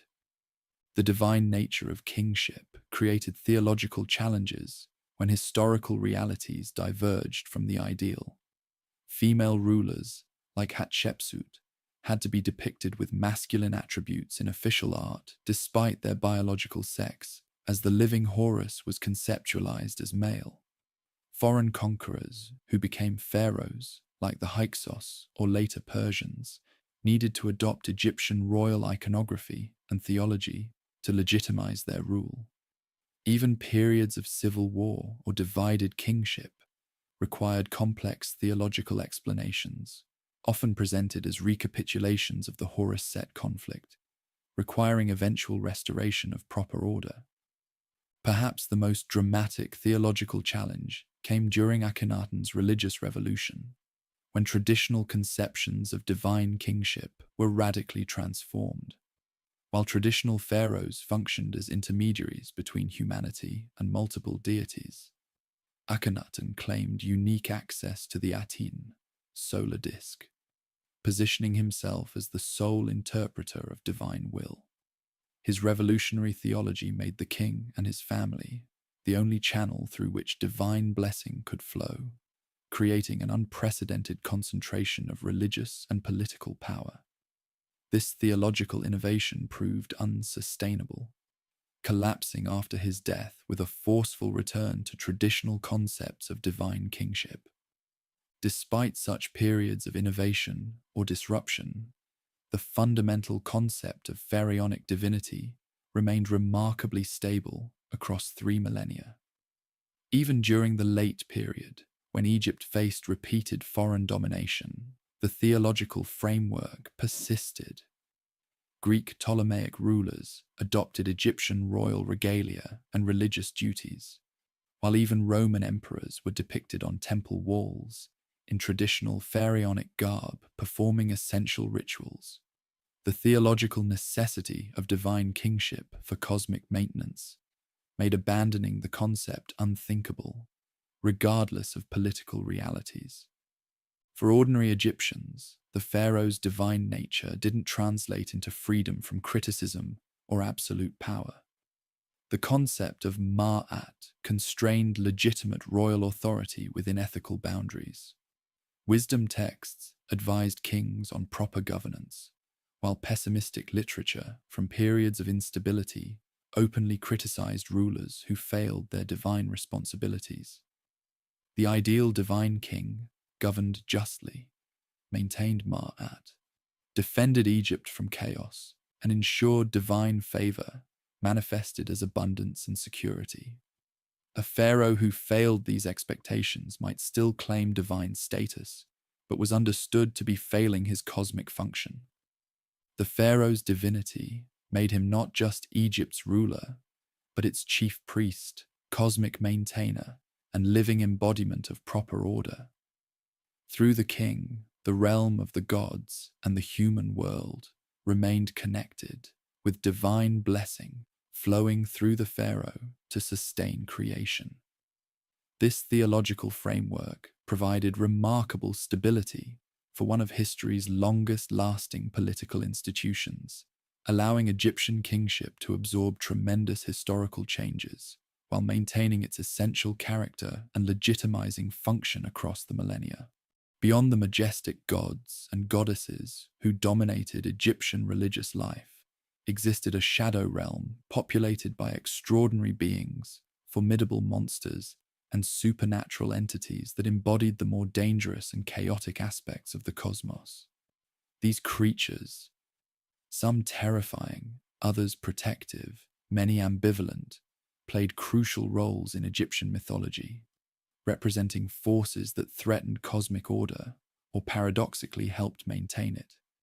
Unlike the major deities who received temple worship and regular offerings, these supernatural beings operated at the margins of ordered existence, in the liminal spaces between categories, embodying the uncanny forces that both frightened and fascinated the ancient Egyptians.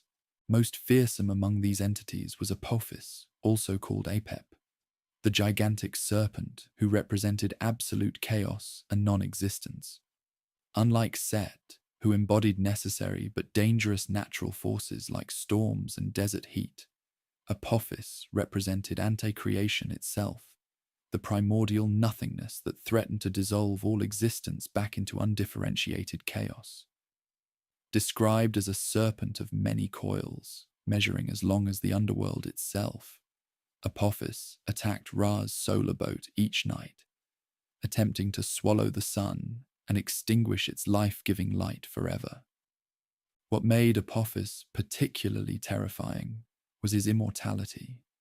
Unlike the gods, who could be killed or dismembered in Egyptian mythology before being restored, Apophis could never be permanently destroyed.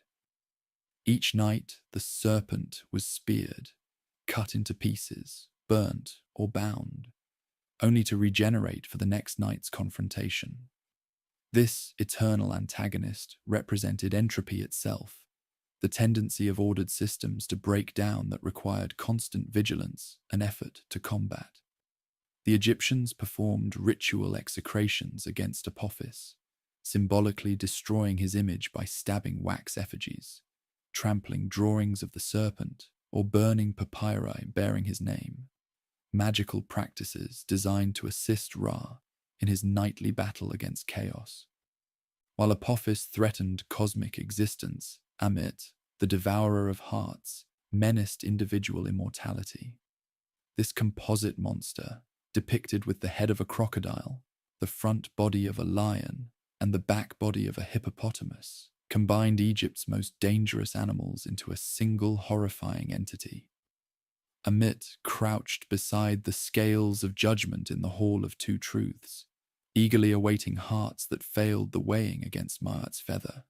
Consuming these hearts resulted in the second death, not mere physical demise, but complete spiritual annihilation, the most terrifying fate imaginable to Egyptians who had devoted enormous resources to ensuring eternal existence.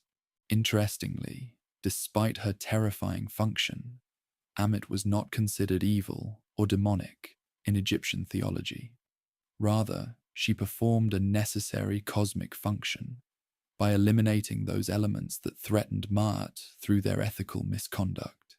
She never received worship or offerings, yet temple and tomb images depicted her with remarkable consistency across centuries, demonstrating her essential place in Egyptian afterlife beliefs. The threat Amit posed created powerful motivation for ethical living, translating abstract concerns about cosmic order into visceral fear of personal extinction. Among the more ambivalent supernatural beings were the 7 scorpions who accompanied Isis during her flight with the infant Horus. These magical arachnids served as the goddess's protectors and agents, yet their poisonous nature made them dangerous to innocent bystanders. In one famous episode, the scorpions stung a woman who had refused Isis hospitality, forcing the compassionate goddess to heal the victim with her magical powers. This story illustrated how even protective supernatural entities could cause collateral damage through their dangerous natures, a reflection of how Egyptians understood natural dangers as sometimes necessary but requiring careful management. The fearsome demon Amut, the Bone Eater, haunted cemeteries and threatened to consume the deceased before they could complete their transformation into blessed spirits. Unlike Amit, who served cosmic justice, Amut represented the indiscriminate threat of decay and desecration that even the properly prepared dead needed magical protection against. Funerary texts included spells specifically designed to repel this entity, demonstrating how Egyptian afterlife preparations addressed not just the initial judgment, but ongoing spiritual hazards in the afterlife realms. Not all supernatural entities were threatening. The Bennu bird, a self-created being associated with the rising sun and periodic renewal, represented benevolent transformation. Described as a large heron or similar long-legged water bird with magnificent plumage, the Bennu was said to have flown over the primordial waters at creation, its cry breaking the primeval silence. Every 500 years, according to later Greek interpretations as the phoenix, the Bennu would build a nest that became its funeral pyre, from which it emerged renewed, providing a powerful symbol of cyclical regeneration that aligned perfectly with Egyptian concepts of eternal return. Equally benevolent were the 4 sons of Horus, Imseti, Hapi, Duamutef, and Kebezenuef, who protected the mummified organs of the deceased stored in canopic jars. Depicted with human, baboon, jackal, and falcon heads respectively, these entities preserved the vital organs needed for afterlife existence, while simultaneously serving as cosmic pillars supporting the 4 corners of the sky. Their dual function demonstrated the Egyptian tendency to see connections between microcosm and macrocosm, where protectors of individual bodies simultaneously maintained larger cosmic structures. Some supernatural beings occupied ambiguous territory between major deities and lesser spirits. The Ogdoad of Hermopolis, 8 primordial entities representing aspects of pre-creation chaos, were depicted with frog and serpent heads, emphasizing their primitive, preordered nature. These beings predated creation itself, yet participated in generating the ordered universe, demonstrating how even chaotic primeval forces could contribute to cosmic order when properly channeled and contained. Egyptian households contended with numerous invisible entities that required magical management. Protective figures, like the grotesque dwarf god Bez, frightened away malevolent spirits that targeted sleeping people, particularly pregnant women and infants. With his lion's mane, protruding tongue, and bandy legs, Bess's frightening appearance served apotropaic functions. His ugliness scared away even uglier forces. Ordinary homes contained his image on furniture, cosmetic items, and amulets, making him one of the most frequently encountered supernatural beings in daily Egyptian life. More threatening were the wandering dead called Mut, who had failed to achieve proper afterlife status. Unlike the properly prepared blessed dead, these entities could cause illness, nightmares, and misfortune if not appeased or repelled through proper magical means. Letters to the dead, found by archaeologists, reveal how Egyptians negotiated with potentially troublesome deceased relatives, offering sustenance and remembrance in exchange for protection rather than haunting, demonstrating sophisticated psychological approaches to managing supernatural threats. The Egyptian awareness of supernatural danger extended to specific, dangerous times when hostile forces gained temporary advantage. Particular calendar days marked as inauspicious required special precautions and limited activities. The transitional period between years, the 5 epagomenal days added to complete the 365-day calendar, represented an especially dangerous time when the normal cosmic order was weakened, allowing chaotic forces greater influence. Special protective rituals and amulets helped ordinary Egyptians navigate these heightened danger periods. While contemporary popular culture often mischaracterizes ancient Egyptian religion as dominated by animal worship or simplistic deities, careful examination reveals a sophisticated cosmology that recognized both ordered divine powers and more ambiguous, dangerous supernatural forces.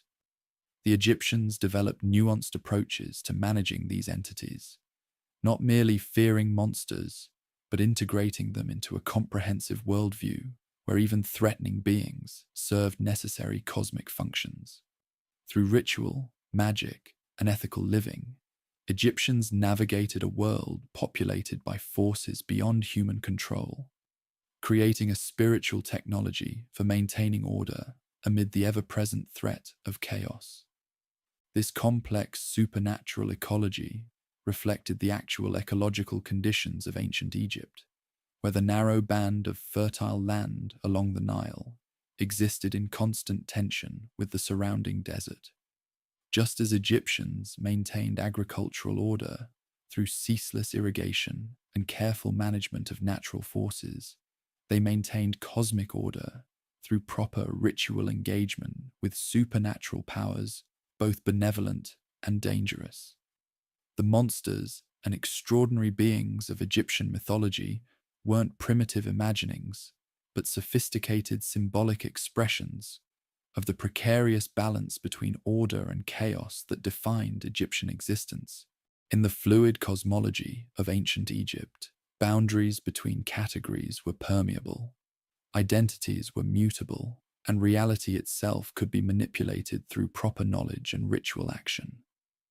Transformation, called keeper in Egyptian, the same word that formed the name of the scarab-headed creator deity Khepri, stood as a fundamental principle of existence, observable in natural cycles like the sun's daily rebirth, the Nile's annual flood, and the transformation of tadpoles into frogs. This capacity for radical change in form or state extended from the gods themselves to humans who possess sufficient magical knowledge, creating a mythological framework in which metamorphosis represented not fantasy, but an essential cosmic principle.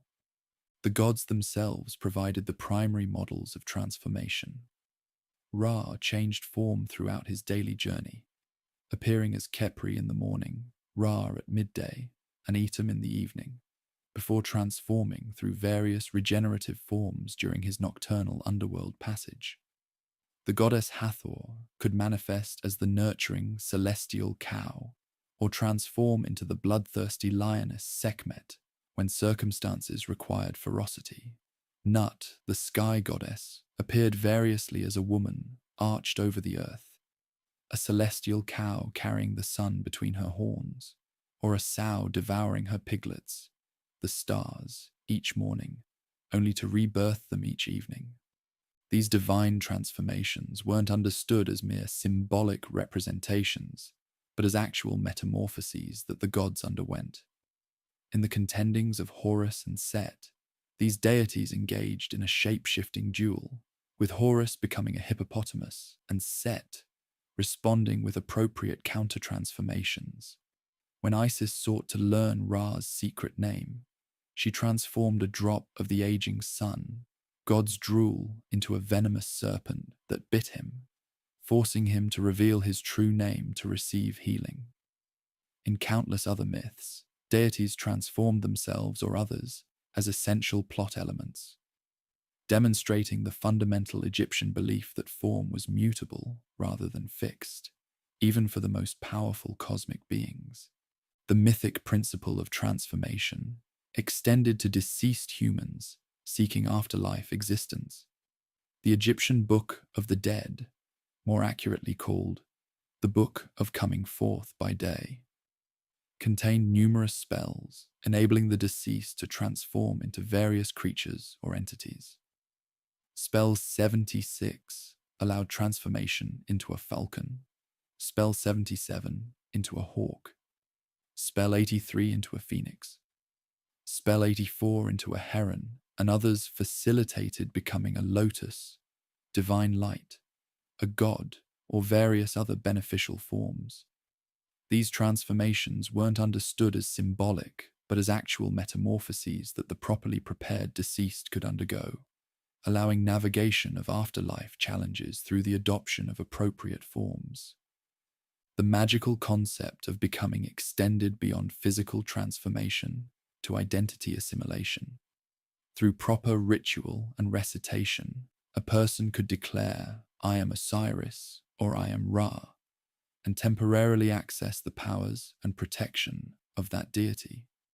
This principle, called Henmamet in Egyptian, sometimes translated as identification or unification, allowed ritual practitioners to participate in divine power by temporarily merging their identity with a higher cosmic entity.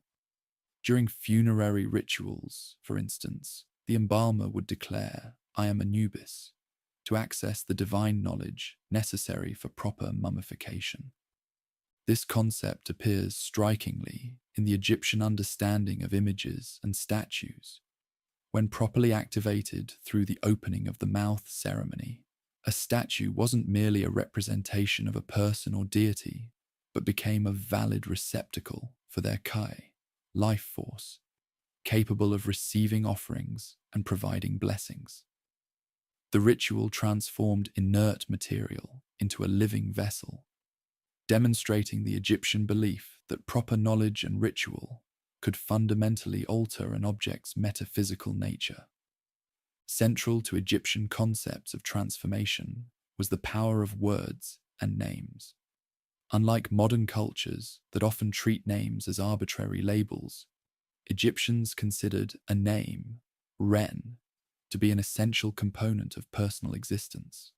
To know something's true name was to have power over it, a principle dramatically illustrated in the myth where Isis poisoned Ra and forced him to reveal his secret name in exchange for healing. By learning this name, Isis gained a portion of Ra's power, demonstrating why many deities kept their true names hidden. This concept extended to humans, explaining the Egyptian practice of having multiple names, including a good name for public use and a true name known only to close family members. The creative power of speech reached its fullest expression in the Memphite theology, where the creator god Ptah brought the universe into existence through the combined power of his heart, mind, and tongue, speech. This concept of creative utterance, Heka, often translated as magic, wasn't peripheral to Egyptian religion, but central to their understanding of how reality operated. Words properly spoken with correct knowledge and ritual purity could affect physical reality, heal illnesses, repel dangers, transform substances, or communicate with supernatural realms. This wasn't supernatural in the modern sense, but represented the proper application of natural cosmic laws as Egyptians understood them. Heka permeated every aspect of Egyptian civilization. Medical practices combined physical remedies with spoken incantations that identified the patient with a god, typically Horus, who had suffered similar afflictions and been healed. Agricultural activities incorporated verbal formulas, ensuring fertility and protection from pests. Even major state projects like temple construction began with verbal rituals that transformed the building site from ordinary space to sacred ground. Rather than seeing these practices as separate from practical activities, Egyptians understood verbal and material components as equally necessary aspects of effective action in a cosmos responsive to properly formulated speech. Egyptian magic operated through several key principles that revealed their sophisticated understanding of symbolic action. One fundamental concept was that of the pars pro toto. The part represents the whole. A lock of hair, nail clipping, or written name could stand in magically for the entire person, allowing either protective or harmful magic to affect someone through these connected parts.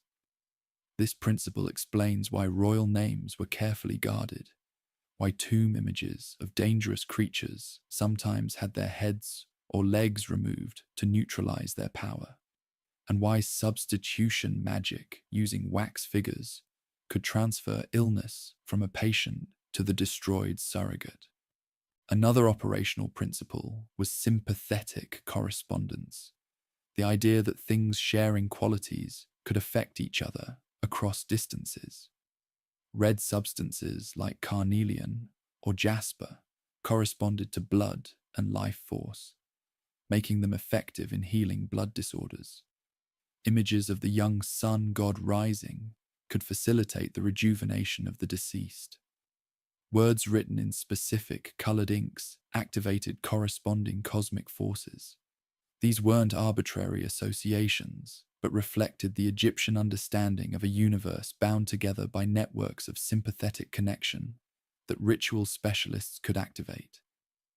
The ultimate embodiment of magical transformation came in the person of Isis, goddess of magic par excellence. While numerous deities employed magical powers, Isis represented Heka in its purest form, creative transformation that could overcome even death itself. Her magical reassembly and temporary reanimation of Osiris demonstrated magic's most profound potential, the reversal of the ultimate cosmic boundary between life and death. Countless myths depicted Isis using her magical knowledge to transform situations, protect her son Horus, or outsmart more physically powerful deities, establishing her as Egyptian mythology's paramount magical practitioner. Yet Egyptian magic was neither unconstrained nor individualistic. Proper magical practice required knowledge, ritual purity, and appropriate timing, according to auspicious days and astronomical conditions. The most powerful magical texts were closely guarded in temple houses of life, where priest scribes studied and copied sacred writings. Magic that violated Ma'at or threatened cosmic order was condemned as dangerous Isfet, chaos, rather than legitimate Heka.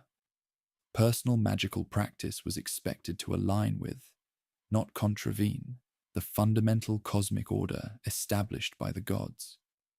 Perhaps most revealing of Egyptian perspectives on transformation was the linguistic connection between magic, Heka, creative speech, and effective governance. The same conceptual complex that described magical effectiveness also applied to successful royal decrees and divine creative acts. A pharaoh whose commands manifested effectively in reality demonstrated the same principle of transformative speech that powered magical incantations. Divine creative utterances, royal decrees, and magical spells all exemplified the same fundamental process. Properly formulated speech transforming potential into actuality. The ubiquity of transformative concepts in Egyptian thought reveals a culture that viewed reality as dynamic rather than static, process-oriented rather than fixed, and fundamentally responsive to proper knowledge and ritual action.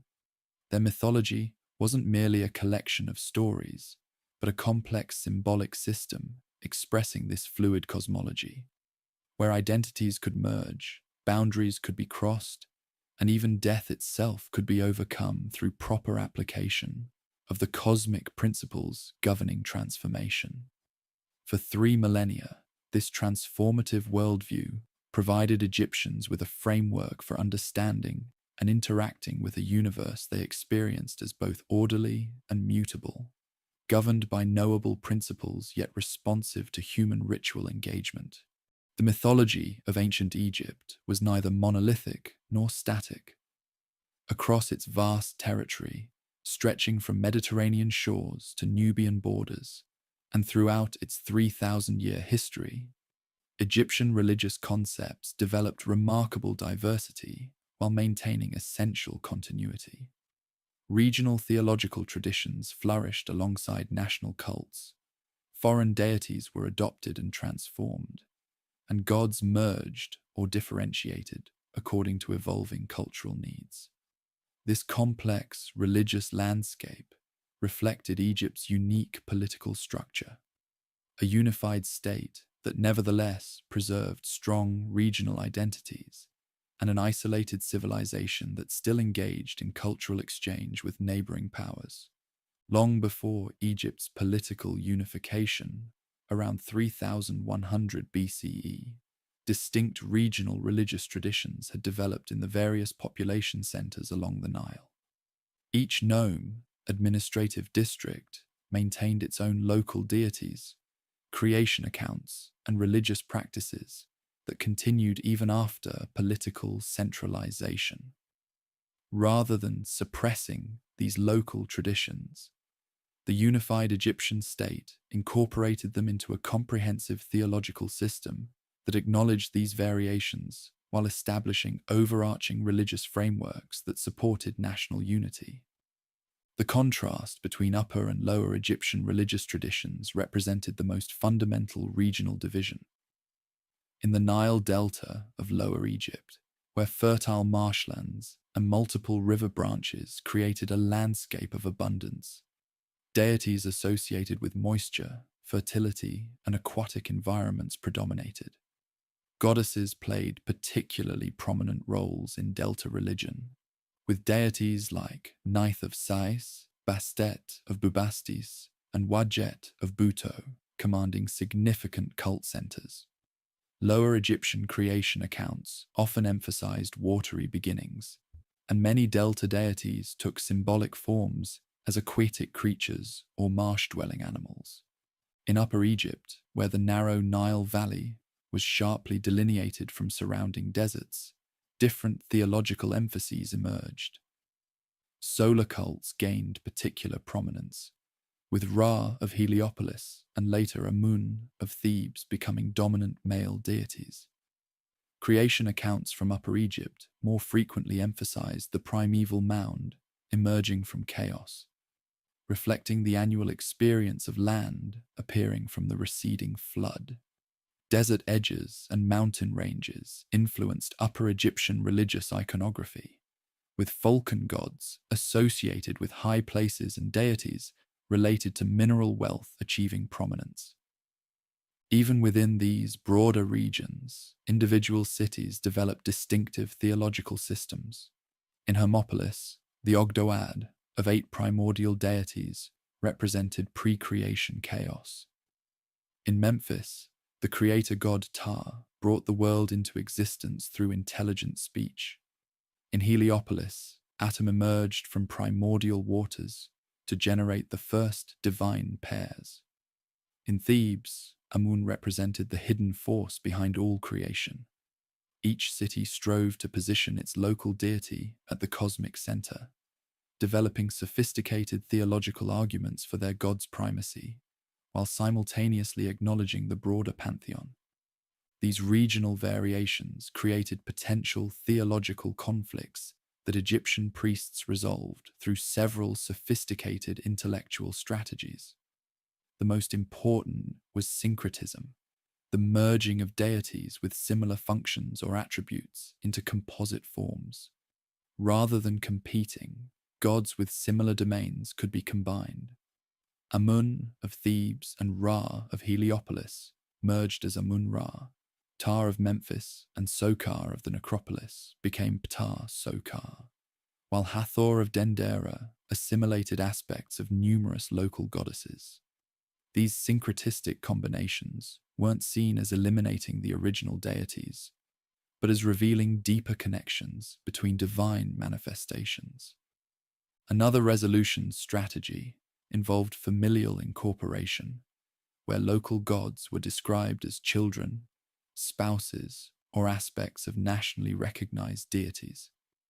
A locally important goddess might be identified as a daughter of Ra or a manifestation of Isis, connecting the regional cult to national mythology while preserving its distinctive character. Similarly, local divine triads often paralleled the national pattern of father-mother-child, like Osiris, Isis, Horus, creating structural parallels between regional and national religious systems. Egyptian theological texts explicitly acknowledge these regional variations, using the concept of theological geography. Gods were understood to manifest differently in different locations, with particular cities hosting the deity's primary manifestation. Religious texts might specify Hathor, Lady of Dendera, or Horus of Edfu, to indicate specific local manifestations with their distinctive attributes and mythologies. This sophisticated approach allowed Egyptians to maintain both the unity of divine personalities across regions and the special relationship between deities and their cult centers. This religious diversity extended to conceptions of the afterlife, which varied significantly by region and historical period. In Old Kingdom pyramid texts, the royal afterlife centered on ascension to the northern circumpolar stars that never set below the horizon. In Middle Kingdom coffin texts, underworld journeys through the Duat gained prominence. New Kingdom funerary books developed elaborate maps of otherworld geography that the deceased needed to navigate. These weren't contradictory systems, but complementary understandings of post-mortem existence that could be selectively emphasized according to regional traditions and historical circumstances. Beyond regional Egyptian variations, foreign religious influences periodically entered Egyptian mythology, especially in border regions and during periods of international contact. In the Eastern Delta, Canaanite deities like Baal, Anat, and Astarte were incorporated into Egyptian worship, sometimes identified with or married to Egyptian counterparts. The Canaanite storm god Baal was associated with Seth, while the warrior goddess Anat became Seth's consort in some traditions. These foreign deities weren't simply imported wholesale, but transformed through Egyptianization, given Egyptian iconography, integrated into existing mythological frameworks, and adapted to Egyptian ritual patterns. During the New Kingdom, when Egypt controlled territories stretching into the Near East, foreign gods received official recognition while being subordinated to Egyptian cosmic hierarchy. The pharaoh Amenhotep III built a temple to the Canaanite goddess Astarte in Memphis, but depicted her as serving the Egyptian gods. The Nubian god Dadan was incorporated into Egyptian religion, but reinterpreted as an aspect of Horus. This pattern of adoption and adaptation allowed Egyptian religion to absorb foreign elements while maintaining its distinctive character and claims to cosmic primacy. Periods of foreign rule over Egypt produced particularly interesting religious developments. When the Hyksos, a Semitic people, controlled northern Egypt during the Second Intermediate Period, they adopted Egyptian religious forms while elevating their storm god, associated with Seth, to prominence.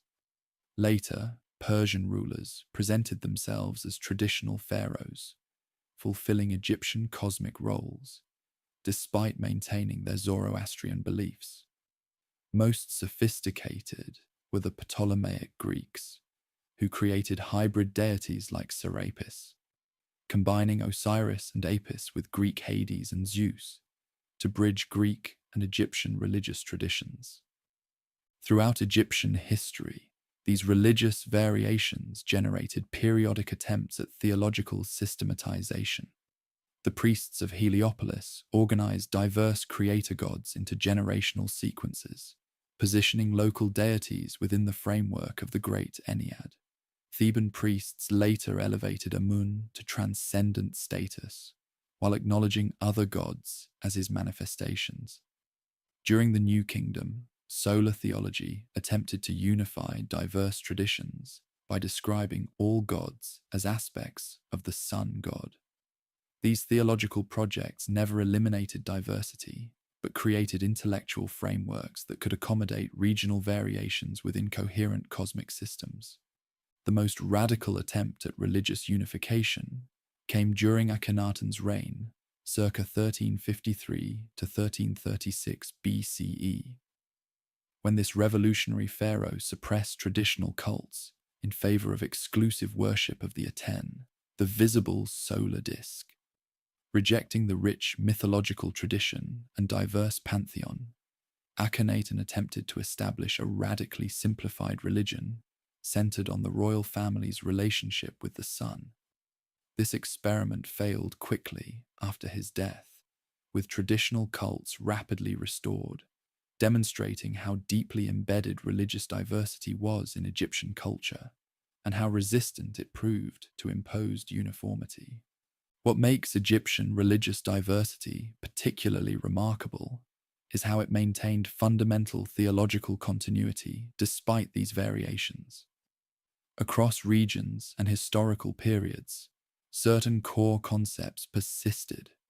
The cosmos emerging from chaos through divine agency, Ma'at as the principle of cosmic order, the cyclical nature of existence, and the possibility of post-mortem transformation into divine status.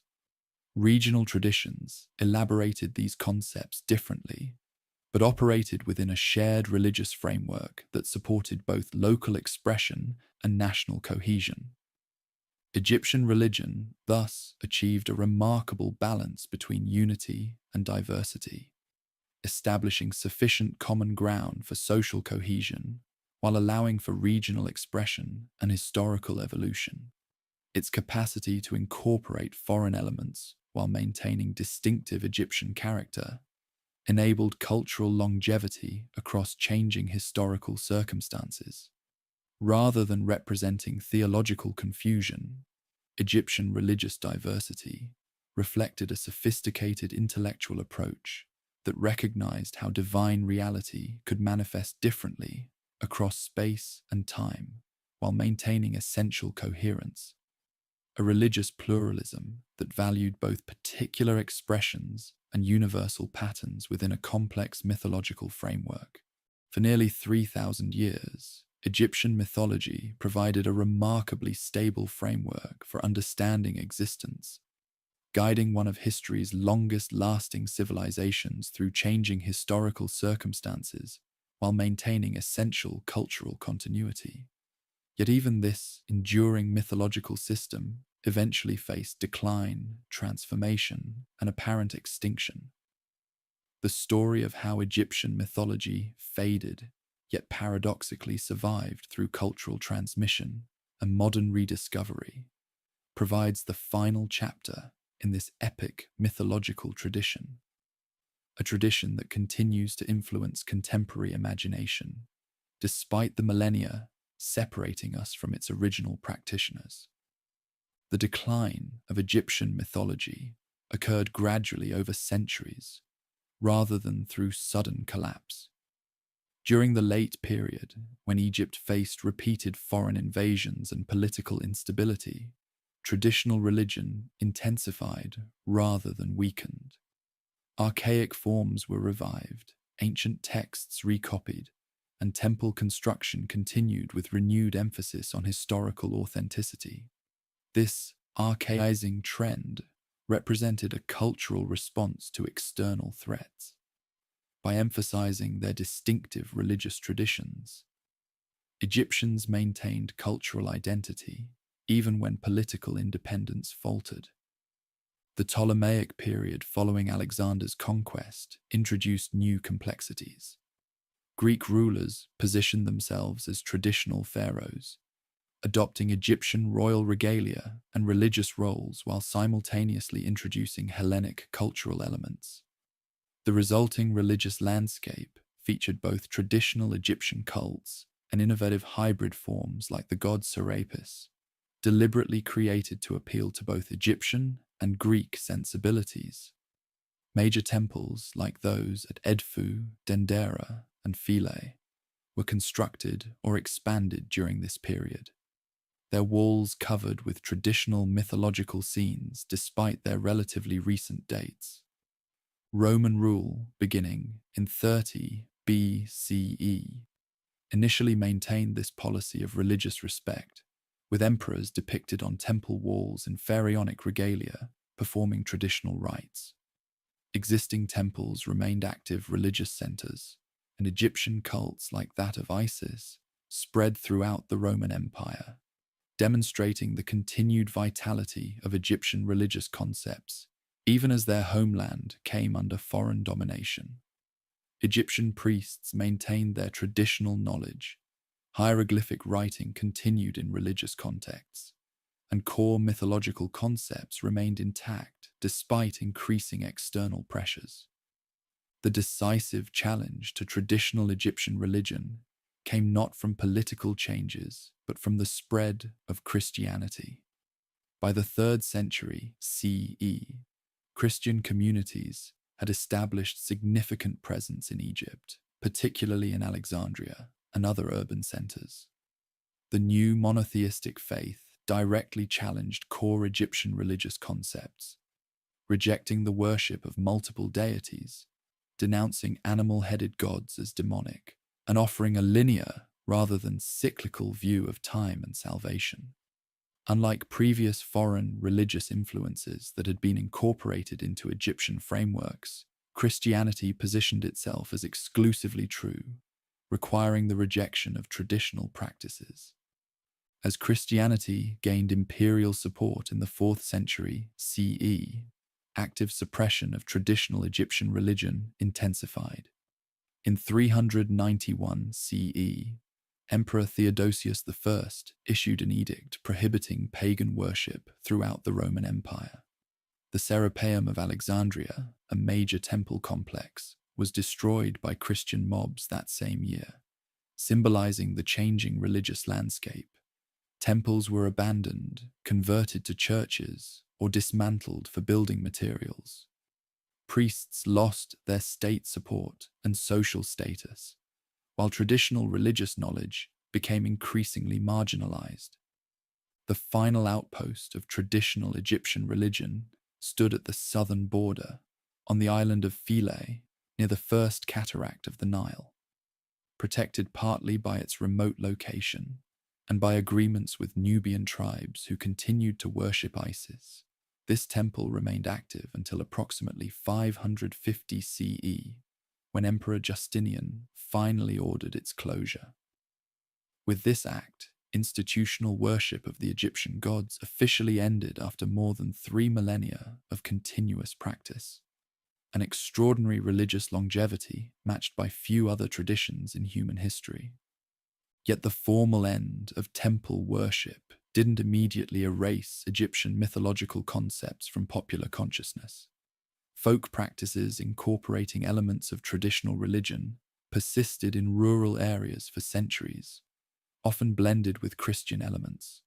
Coptic magical texts from the 6th to 8th centuries CE continued to invoke ancient deities alongside Christian figures, demonstrating how Egyptian concepts of magical efficacy survived the institutional transition.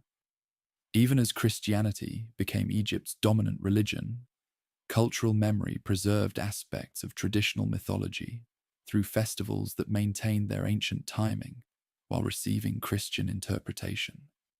The most significant transmission of Egyptian mythological elements occurred through Hermeticism, a philosophical religious tradition that emerged in Greco-Roman Egypt, claiming descent from the wisdom of Thoth, identified with Greek Hermes, hence Hermetic.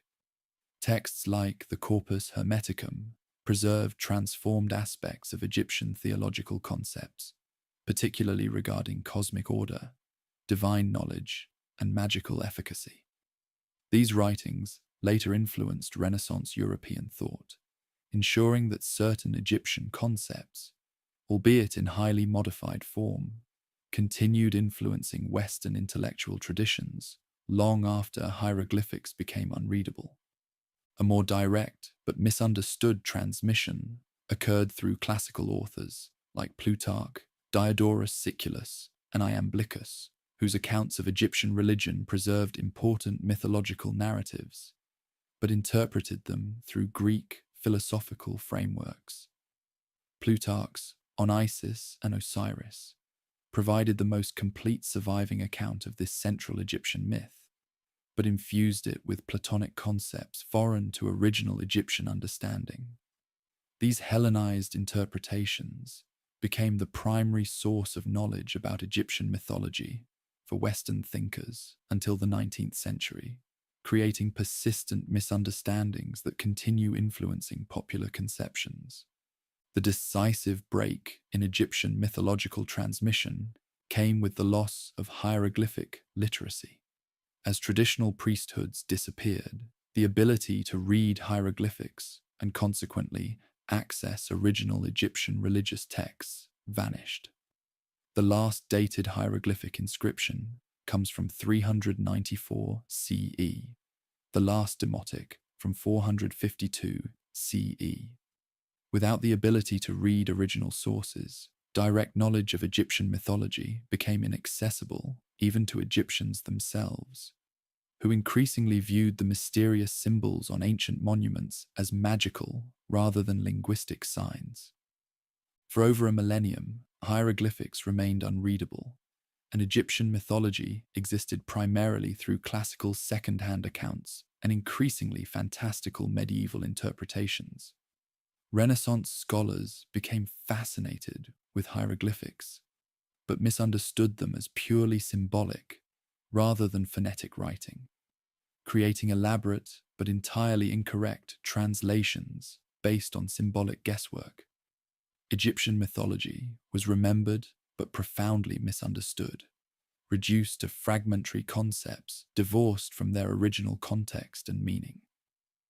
The rediscovery of authentic Egyptian mythology began with Napoleon's Egyptian expedition, 1798 to 1801, which included scores of scientists and scholars who systematically documented Egyptian monuments. Their findings, published in the monumental Description de l'Égypte, reintroduced Europe to Egypt's architectural and artistic achievements, while stimulating renewed interest in deciphering hieroglyphics. This scholarly attention culminated in Jean-François Champollion's successful decipherment, using the Rosetta Stone in 1822, reopening access to original Egyptian texts after 15 centuries of silence. As hieroglyphic translation advanced throughout the 19th century, authentic Egyptian religious texts became accessible for the first time since late antiquity. Pyramid texts, coffin texts, and the Book of the Dead revealed mythological concepts far more complex and sophisticated than those preserved in classical accounts. Temple inscriptions provided theological depth previously unknown, while narrative papyri recovered from tomb assemblages restored lost mythological episodes. Gradually, scholarly understanding of Egyptian mythology transformed from a collection of exotic anecdotes to recognition of a profound religious system expressing complex theological and cosmological concepts. This scholarly rediscovery coincided with broader cultural phenomena that brought Egyptian concepts into popular consciousness. The archaeological rediscovery of ancient Egypt, particularly the spectacular find of Tutankhamun's tomb in 1922, generated widespread fascination with Egyptian aesthetics and symbols. Western esoteric movements, like theosophy and occult societies, claimed connection to supposed Egyptian wisdom, while early science fiction and fantasy literature frequently incorporated Egyptian mythological elements. These popular interpretations often bore little resemblance to authentic Egyptian concepts, but ensured Egyptian imagery remained present in modern imagination. Contemporary popular culture continues to be saturated with Egyptian mythological elements, from museum exhibitions that attract millions of visitors to films, novels, and games that incorporate, often heavily modified, Egyptian deities and concepts. These modern interpretations typically simplify and distort original Egyptian understanding, yet they keep core mythological narratives circulating within contemporary consciousness. The visual distinctiveness of Egyptian religious imagery, animal-headed gods, hieroglyphic writing, pyramidal structures, ensures its continued recognition even as its original meanings are often lost. Academic understanding of Egyptian mythology, meanwhile, has developed increasing sophistication, with scholarly debates now focusing on nuanced questions of theological development, regional variations, and the relationship between elite and popular religious concepts. Archaeological discoveries continue providing new perspectives, while applying anthropological and comparative religious methodologies to existing material yields fresh insights. The digital preservation and analysis of Egyptian religious texts make these sources increasingly accessible to scholars worldwide, enabling more comprehensive understanding than ever before. What explains the continued fascination with Egyptian mythology across such vast chronological and cultural distances? Unlike some ancient religious systems that seem entirely alien to modern sensibilities, Egyptian mythology addresses universal human concerns in particularly vivid and compelling ways. Its focus on renewal and regeneration, its optimistic view of posthumous existence, its integration of cosmic and ethical concerns, and its vivid visual expression of abstract concepts continue resonating with contemporary humans, facing many of the same fundamental questions about existence, mortality, and meaning. Egyptian mythology thus occupies a paradoxical position in contemporary culture, simultaneously dead as a living religious tradition, yet strikingly alive in cultural memory and imagination. The gods no longer receive offerings in dedicated temples. Hierophantic priesthoods no longer perform daily rituals, and no community structures its calendar around traditional Egyptian festivals. Yet elements of this mythology permeate contemporary consciousness through museum displays, popular media, and scholarly discourse, ensuring that deities once worshipped along the Nile continue existing in human awareness millennia after their original devotees passed into history. This cultural afterlife seems oddly appropriate for a mythological system so focused on posthumous existence and cyclical renewal. like the scarab beetle pushing the solar disk across the sky. Egyptian mythology has undergone its own form of rebirth, transformed from living religious tradition to cultural memory, from inaccessible mystery to object of scholarly study, from forgotten wisdom to source of artistic inspiration. In this continued presence, despite institutional extinction, Egyptian mythology demonstrates its own version of the eternal return it so powerfully expressed, a testament to the enduring human capacity to preserve, transform, and revitalize meaningful symbolic systems across the boundaries of time and cultural change. Our journey through Egyptian mythology has traversed a vast landscape of divine beings, cosmic dramas, profound concepts, and enduring cultural achievements. From the primordial waters of Nun to the judgment hall of Osiris, from Ra's solar bark to the fertile banks of the Nile, we have explored a mythological system of remarkable depth and subtlety that sustained one of history's longest-lasting civilizations through more than 3,000 years of cultural evolution. As we conclude this exploration, certain fundamental patterns emerge that reveal why this ancient symbolic system continues to fascinate us across millennia of historical distance. Perhaps most distinctive about Egyptian mythology was its profound optimism regarding existence itself. Unlike mythological systems that viewed creation as flawed or life as suffering, Egyptian thought celebrated the fundamental goodness of the ordered cosmos. Creation represented triumph over chaos rather than fall from perfection. Physical embodiment wasn't spiritual imprisonment, but the natural condition of existence. Even death itself wasn't final, but a transformative passage toward continued life in new form. This life-affirming quality permeated Egyptian culture from monumental architecture to daily practices, creating a civilization that invested enormous resources in celebrating and perpetuating existence beyond natural boundaries. This optimism operated within a characteristically Egyptian framework, emphasizing balance and complementarity rather than absolute opposition. Where other traditions might position good and evil as irreconcilable opposites, Egyptian thought recognized the necessary tension between order and chaos, seeing both as essential cosmic principles requiring proper relationship rather than total victory of one over the other. The sun required darkness to regenerate. The fertile land needed the desert beyond its borders, and even seeming opposites like life and death revealed themselves as complementary phases in larger cycles of existence.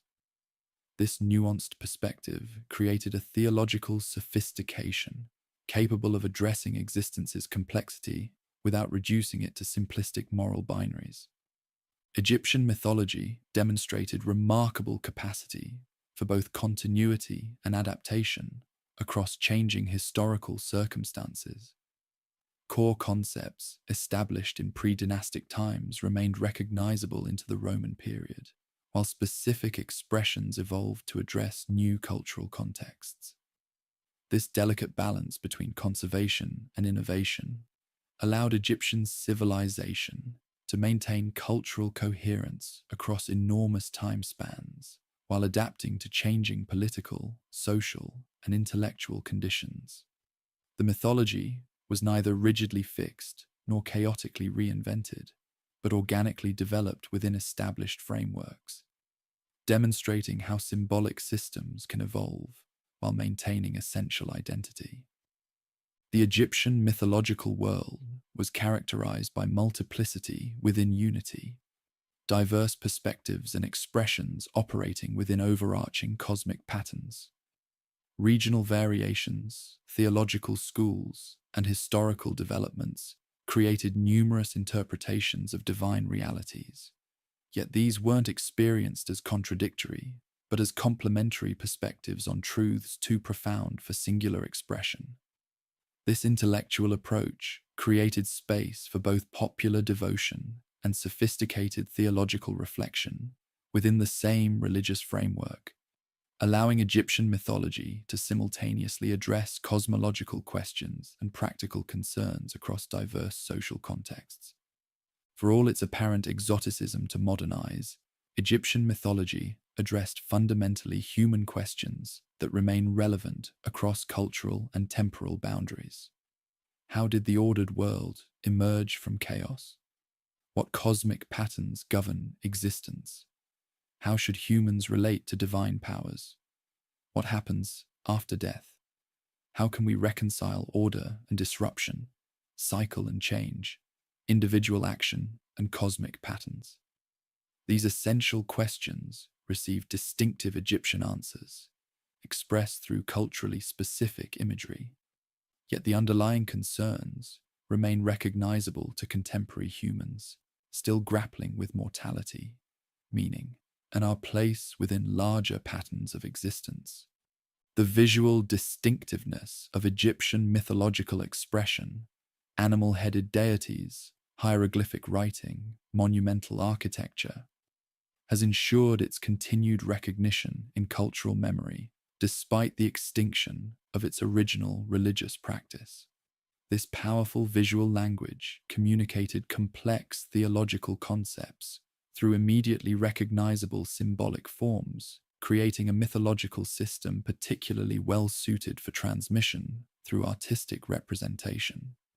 Even viewers unfamiliar with Egyptian theology instantly recognize its distinctive aesthetic, which continues influencing contemporary visual culture from museum exhibitions to popular entertainment. At its core, Egyptian mythology expressed profound awareness of existence as process, rather than fixed state, dynamic patterns of becoming, rather than static being. Creation wasn't a completed event, but required continual maintenance against entropic forces. Divine beings weren't unchanging entities, but fluid manifestations capable of transformation and combination. Humans weren't finished creations, but beings in process toward posthumous divine status. This process orientation created a mythological system exceptionally attuned to natural patterns of growth, decline, and renewal observable in the Egyptian environment. From the Nile's annual cycle to celestial movements to human development, the enduring appeal of Egyptian mythology stems partly from its remarkable balance between accessibility and mystery. Its vivid imagery and dramatic narratives provide immediate points of entry for even casual engagement, while its theological sophistication rewards deeper exploration with increasingly profound insights. The visual impact of a falcon-headed god or golden-winged goddess captures immediate attention. Yet behind these striking images lie complex cosmological concepts that have engaged scholarly analysis for centuries. This layered approachability allows Egyptian mythology to simultaneously function as popular cultural reference and subject of serious philosophical investigation. Perhaps most significantly, Egyptian mythology created a comprehensive framework integrating cosmic, social, and personal dimensions of existence into a coherent whole. The same concepts that explained universal patterns also guided social institutions and personal conduct, creating seamless connection between cosmic order and individual experience. The king, maintaining Ma'at through proper governance, paralleled the sun, God maintaining cosmic order through his daily journey, which in turn paralleled individuals maintaining proper relationships through ethical conduct. This integration of macro and micro scales created a mythological system where personal actions carried cosmic significance, while universal patterns provided models for human behavior. After thousands of years and dramatic cultural transformations, we can no longer access Egyptian mythology as its original practitioners experienced it. The living tradition has been severed by time, linguistic shifts, religious changes, and cultural discontinuity. Yet something essential remains accessible through careful study of surviving texts and monuments, offering glimpses of a remarkably sophisticated approach to existence that developed along the Nile over millennia of intellectual evolution. This mythological system wasn't primitive superstition, but a complex symbolic framework for understanding and engaging with reality that continues offering insights despite its historical distance. As modern humans navigate our own existential challenges, environmental crisis, technological transformation, social fragmentation, and spiritual uncertainty, the Egyptian mythological perspective offers valuable alternative patterns of thought.